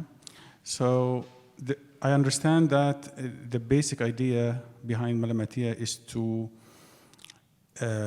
avoid pretentious claims of piety, Sufism, etc. But it seems that there is a continuum there within this kind of segment of Sufism that can be quite elusive, actually, that you end up actually doing things intentionally in order to avoid, being pretentious or zealous or pious. So I wonder if you have further thoughts on that as well. Yeah. Thank you. Please, whoever would like to. Just immediately. I think that possibility is always there, right? There's always that possibility of, people say about, it gets on my nerves a little bit when I see sort of like, people say, oh, St. Francis, well, who knows what he was really doing, was he really just getting rid of his, there's always going to be sort of motives for scorning the world, and I guess I don't necessarily see the act of choosing anonymity or choosing mundanity as something which, I think it says more about the person who's constantly suspicious of those motives. Does that make sense? Because in the end, for me, the actual exoteric act of, not wearing those brand names, or not wanting to be the smartest person in the room, or not wanting to be, that says much more than, whatever myriad speculations might be driving that. Even though I acknowledge that there's a weird equation there, right? That some people really desire to be humble, right? There's a weird, paradoxical, quasi-mystical equation going on there, yeah? But I guess I don't really take seriously that endless speculation of why somebody does something. Because but just finally, it does seem to be, when we look on the internet. I guess in my mind it becomes problematic when you start doing things intentionally that do not reflect your internal intention in order to, avoid these kinds of pretentious claims, right? So it seems that there is kind of a cyclical process going there. It can go on, as you said, endlessly. But if you're truly embarked upon the annihilation of self, that kind of mechanism of planning wouldn't be taking place, right? If you were truly embarked upon selflessness, you won't be trying to sort of construct situations in which you look as humble as possible. Well, before we move on to John, please, Love. I want to the answer second this question about yeah. polygamy, but first I'd like to make a comment that I slightly disagree with Eric about Tina. I think having an infatuation with Brad Pitt is perfectly appropriate. We don't know how old Tina is, come on. But I don't know why polygamy is such a politically controversial issue. I mean, honestly, who cares? I do, in that, do I want my husband to take a second wife? No. But it has become this charged political issue in American culture. And the Mormon Church has just done an amazing job of eradicating it in its own denominational purview. But there have been breakaway sects from the Latter-day Saint Church, the fundamentalist church of the Latter-day Saints. Warren Jeffs and Rulon Jeffs broke away. And I don't know if have you seen the Netflix documentary on them, Keep Sweet, about how there's some very troubling dimensions of that practice. But again, the law, what is the role of the state in enforcing what's called bigamy laws? Really, it's child abuse laws, because some of these wives are underage. So the state has tolerance toward a lot of, shall we say, weird practices. But if it comes to child abuse, human trafficking, that kind of thing, the state, the FBI, the local law enforcement will step in. But they have eradicated it as a practice in mainstream Mormon practice. Thank you, Love. John, please. Yeah. Thank you for all the papers, and beautiful to see how this dimension of fear all moving in all three papers. Yeah. And my question is, can we go beyond this? Certainly, Eric has mentioned about, as a philosopher, yes, you've done justice to Thomas Aquinas' understanding. But I'm reflecting, beyond fear, what? What is there beyond fear? Does our life end with the fear or even punishment of God? And how do we take a leap into faith from fear? And I think that's where the mystery dimension comes in. Even to understand the deeper dimension of fear itself. And maybe I'm moving a little more into the life of Jesus. That's where I think I personally link up with the resurrection. Jesus' message is, fear not, I am with you. And therefore, after fear is also affirming, yes, I am with you. And if that is so, what is the emotion that comes after fear? Each of us also will look for peace and serenity, calmness, gentleness in our life, in the societies, or in the war-torn places. We look for this peace, tranquility. Peace is not just absence of war, but something deep. Each of us cherish that. And so therefore, can we push our reflections, arguments into this way of looking at, so that, yes, we accept this fear is a human predicament or deep down which we go through, but there is something beyond this. Thank you, John. Who would like to take this on first? Can I just very quickly, so I know this is a religious space, but to make a Freudian point here, yeah, I mean, one of Freud's central ideas is that fear and desire are intertwined, okay? That we push beyond the base of fear. Fear and desire come from the same, we are frightened of things we secretly desire. We desire things that we secretly fear.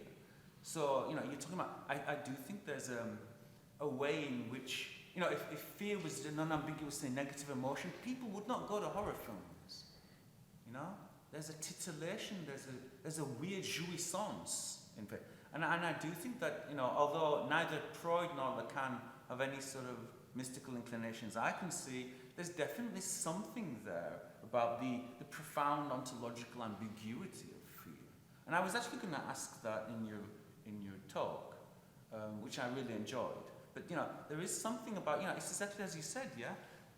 Getting closer to your fears, and then the possibility that discovering the thing you fear is actually the object of your desire. I don't think that's a preposterous situation. But anyway, if I may interject,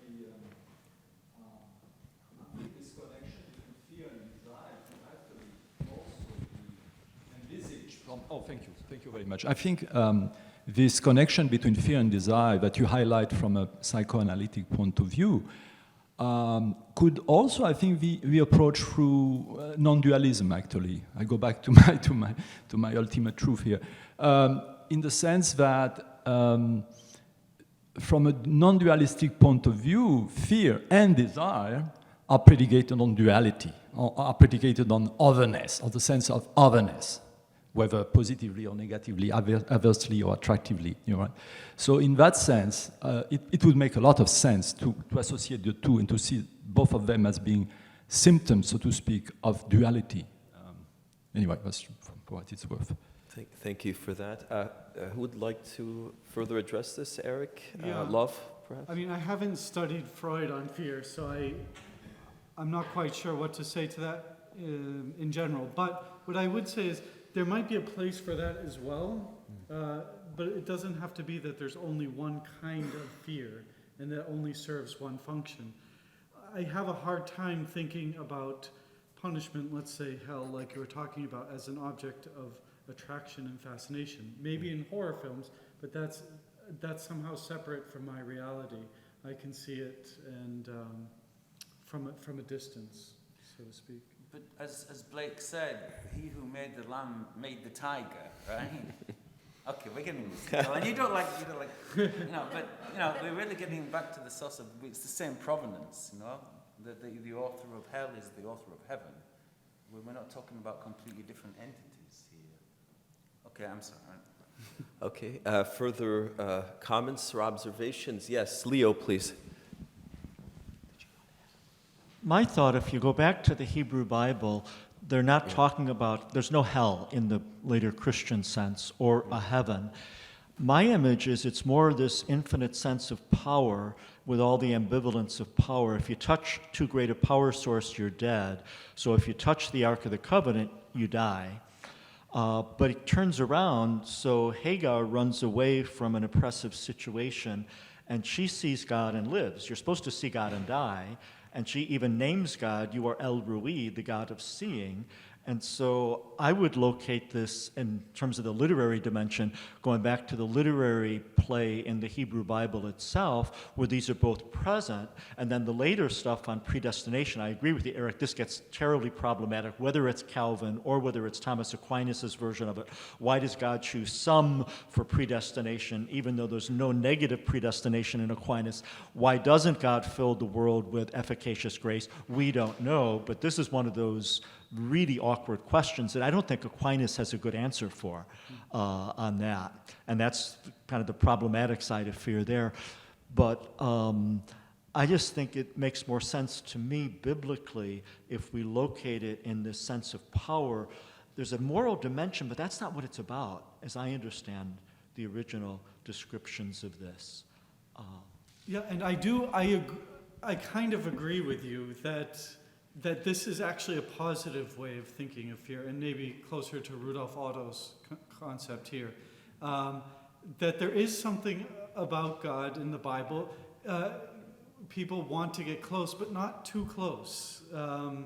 And often with theophanies, even in the New Testament, people get down on the ground and hide their face and experience real fear, which is why Jesus and Mary and whoever has to say, do not be afraid. I get what I'm talking about is not necessarily the biblical notion of fear. It's the experience that believers have that God is out to get them, which I think is or can be problematic. It might be true for all I know, but it results in a certain either irrational concept of God or a concept of God that is really negative as God, as somebody who's actually not in my interest. And that's not, I think, that's not the kind of concept of God that Christianity wants to. Yeah, I think the dilemma, in a sense, comes out of an Augustinian notion of original sin, which Aquinas inherits and accepts the basic Augustinian substructure. He has a different anthropology out of Aristotle, so he's transforming it. But in terms of the basic dilemma that we have an infinite demand made upon us by God, which we cannot fulfill unless we receive God's grace, that sets up this later medieval sense of fear. Okay. Yeah. Oh, that's helpful. Thank you. Yeah. Yeah. Thank you, Leo, and thank you, Eric. Any further questions or comments from anyone? I have one comment on Ian. Please, go ahead. I enjoyed your talk very much. I was thinking at the very beginning when you were talking about money, how do you relate the rhetoric of Eckhart to his lived situation? So you have the mendicants that individually take a vow of poverty and then collectively take off like wildfire. And this kind of happens over and over again in the Middle Ages. The Benedictines earlier have an individual vow of poverty, and they get huge amounts of land. Cistercians want to purify, get rid of the Benedictine wealth, and so they go in and drain the swamps and everything, and pretty soon they're huge. And then you have the Franciscans and Dominicans coming on with their new version that we are not going to have the lands, we're going to be mendicants, and then they take off and have these huge things. So I just welcome any comments you have on the lived situation in terms of the rhetoric of money and then the lived situation. Last year, I spent a whole weekend in Vienna arguing about this at the Eckhart Society. Yeah, arguing in a pleasant sense, but going back and forth because there's real experts. And so apparently, Erfurt is what we're talking about. Yeah, Erfurt is really sort of the city where Eckhart felt akin to, and you do get, you have the paradox of the four orders, but particularly the Dominicans, really sort of establishing a presence very early on, and in the cusp of the 13th, so like 1280 to 1320, there is an explosion of mercantile industry activity, which people like Jacques Le Goff have written really sort of convincingly about. Eckhart is a figure. We've got sort of records from the church where we've got sort of very wealthy families donating to Eckhart, donating to these mendicant orders, to these. So I guess the obvious temptation is to say that to some extent the presence of capital brings or explains these profusion of commercial metaphors that you get within. And you could even go so far as to say that they were the sort of pragmatic vocabulary that figures like Eckhart used to lubricate their otherwise extremely ascetic spirituality in an age in which, really sort of we're looking at the beginnings of mercantile capitalism. And then in a very, we're seeing similar arguments about this with Rumi. So Rumi, about 60 years earlier in Anatolia, same thing. He was like the favorite son of the Parvani, sort of really connected to the Khan, the Seljuk Khan at the time. Not unlike the sort of some of the ways in which we try to ingratiate ourselves with Rolla. So yeah, there are all kinds of questions there, and I don't think, and can I just say one last thing, because the irony issue is important for that reason. Coming right up to the present, one of the reasons why Zizek has launched some of these attacks on capital, Zizek will argue that liberal irony is the fundamental lubricant of late capitalism. Yeah, we're using our phones. We're aware that sort of these products we use have all kinds of blood, of all kinds of exploitation. But we think that because we are aware of it, it somehow sort of redeems the gesture. And Zizek will argue that this kind of liberal ironic distance is part and parcel of ideology. Ideology relies on people thinking they're not ideological. And, you know, we could go all the way back to Eckhart, and maybe, you know, there's something like that going on to explain some of the contradictions in the very contrasting ways in which, on the one hand, mystics will talk about God as incommensurable and unquantifiable, but at the same time, we'll have all these kinds of like commercial metaphors as well. Thank you for bringing that up. It's interesting you reversed the question of prioritization of Mary over Martha. He thinks Martha is more important because she combines the contemplative and the active rather than the earlier contemplative model. Right. There's a question over there. Amal, please. Sorry, I just have a comment, not a question. It's about fear again, and I wanted just to share that in the Islamic discussions or Islamic normative tradition, fear as an emotion, for example, expressed vis-a-vis God, is not always presented or discussed as a standalone feeling or emotion or response, right? But oftentimes in combination or within a matrix of other related emotions. So, for example, one of the most important combinations is hope. So fear and hope. And there is this famous metaphor of like the situation of a believer is like a bird with two wings, fear and hope. You know, fear from God, but hope for his forgiveness as well. So I wonder if that relates to your topic as well. Thank you, Amal. Please.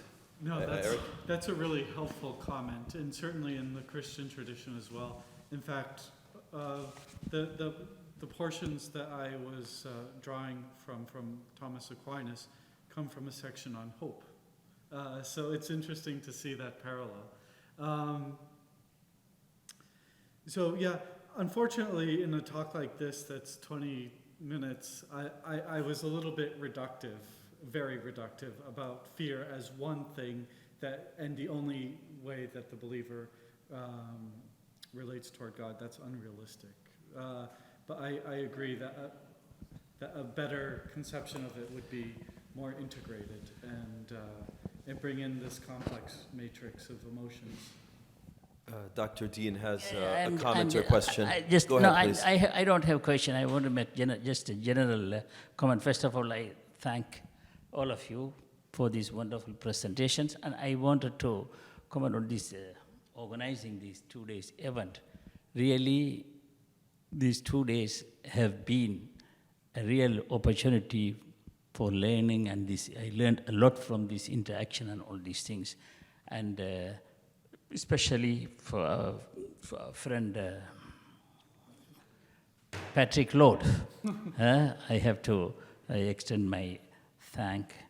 And I think, since we have been talking about fear too much here, when God becomes the beloved, and fear becomes the fear of losing the beloved, I think there is no problem, no issue. Thank you very much. Thank you, Dr. Dean. Any further questions, or I'll turn the floor over to Patrick so that we could summarize and... Oh, no, close the session, if you will. Well, I'll summarize by saying love is law and law is love. And that's a very synthetic conclusion, I admit. But anyway, I want to thank you all for coming, for sharing ideas. It was a wonderful 2 days. I agree with Dr. Dean. And now we must also think about the future, perhaps, in terms of publication. So if you are interested in publishing your essay, we are thinking, Akin and I, about editing a volume. So we'll be in contact with you about it, and we'll see what happens. For now, we have nothing definite, but there is a possibility that we need to discuss. All right. So thank you again.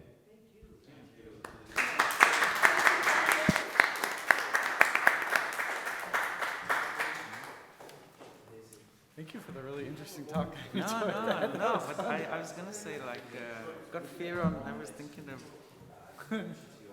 But I mean, yeah, I guess I was thinking that though, like fear and desire. That's and I was that often comes up when I speak of right. fear reductively like this, and I haven't really studied Freud, but I think I have to. I was going to ask you, what's the word, fear of God is the beginning of wisdom in that, yeah? What's the Hebrew word for fear? I forget.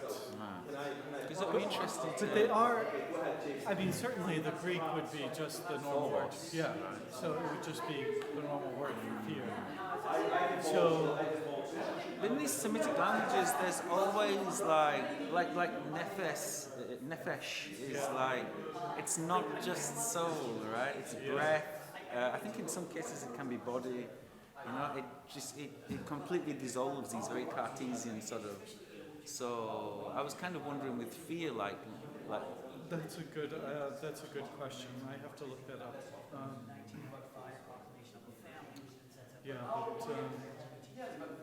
No, but it's it got me thinking about, what does it mean to... I don't think I buy it. I don't think I buy the transitional. Maybe I... No. Yeah, I don't know.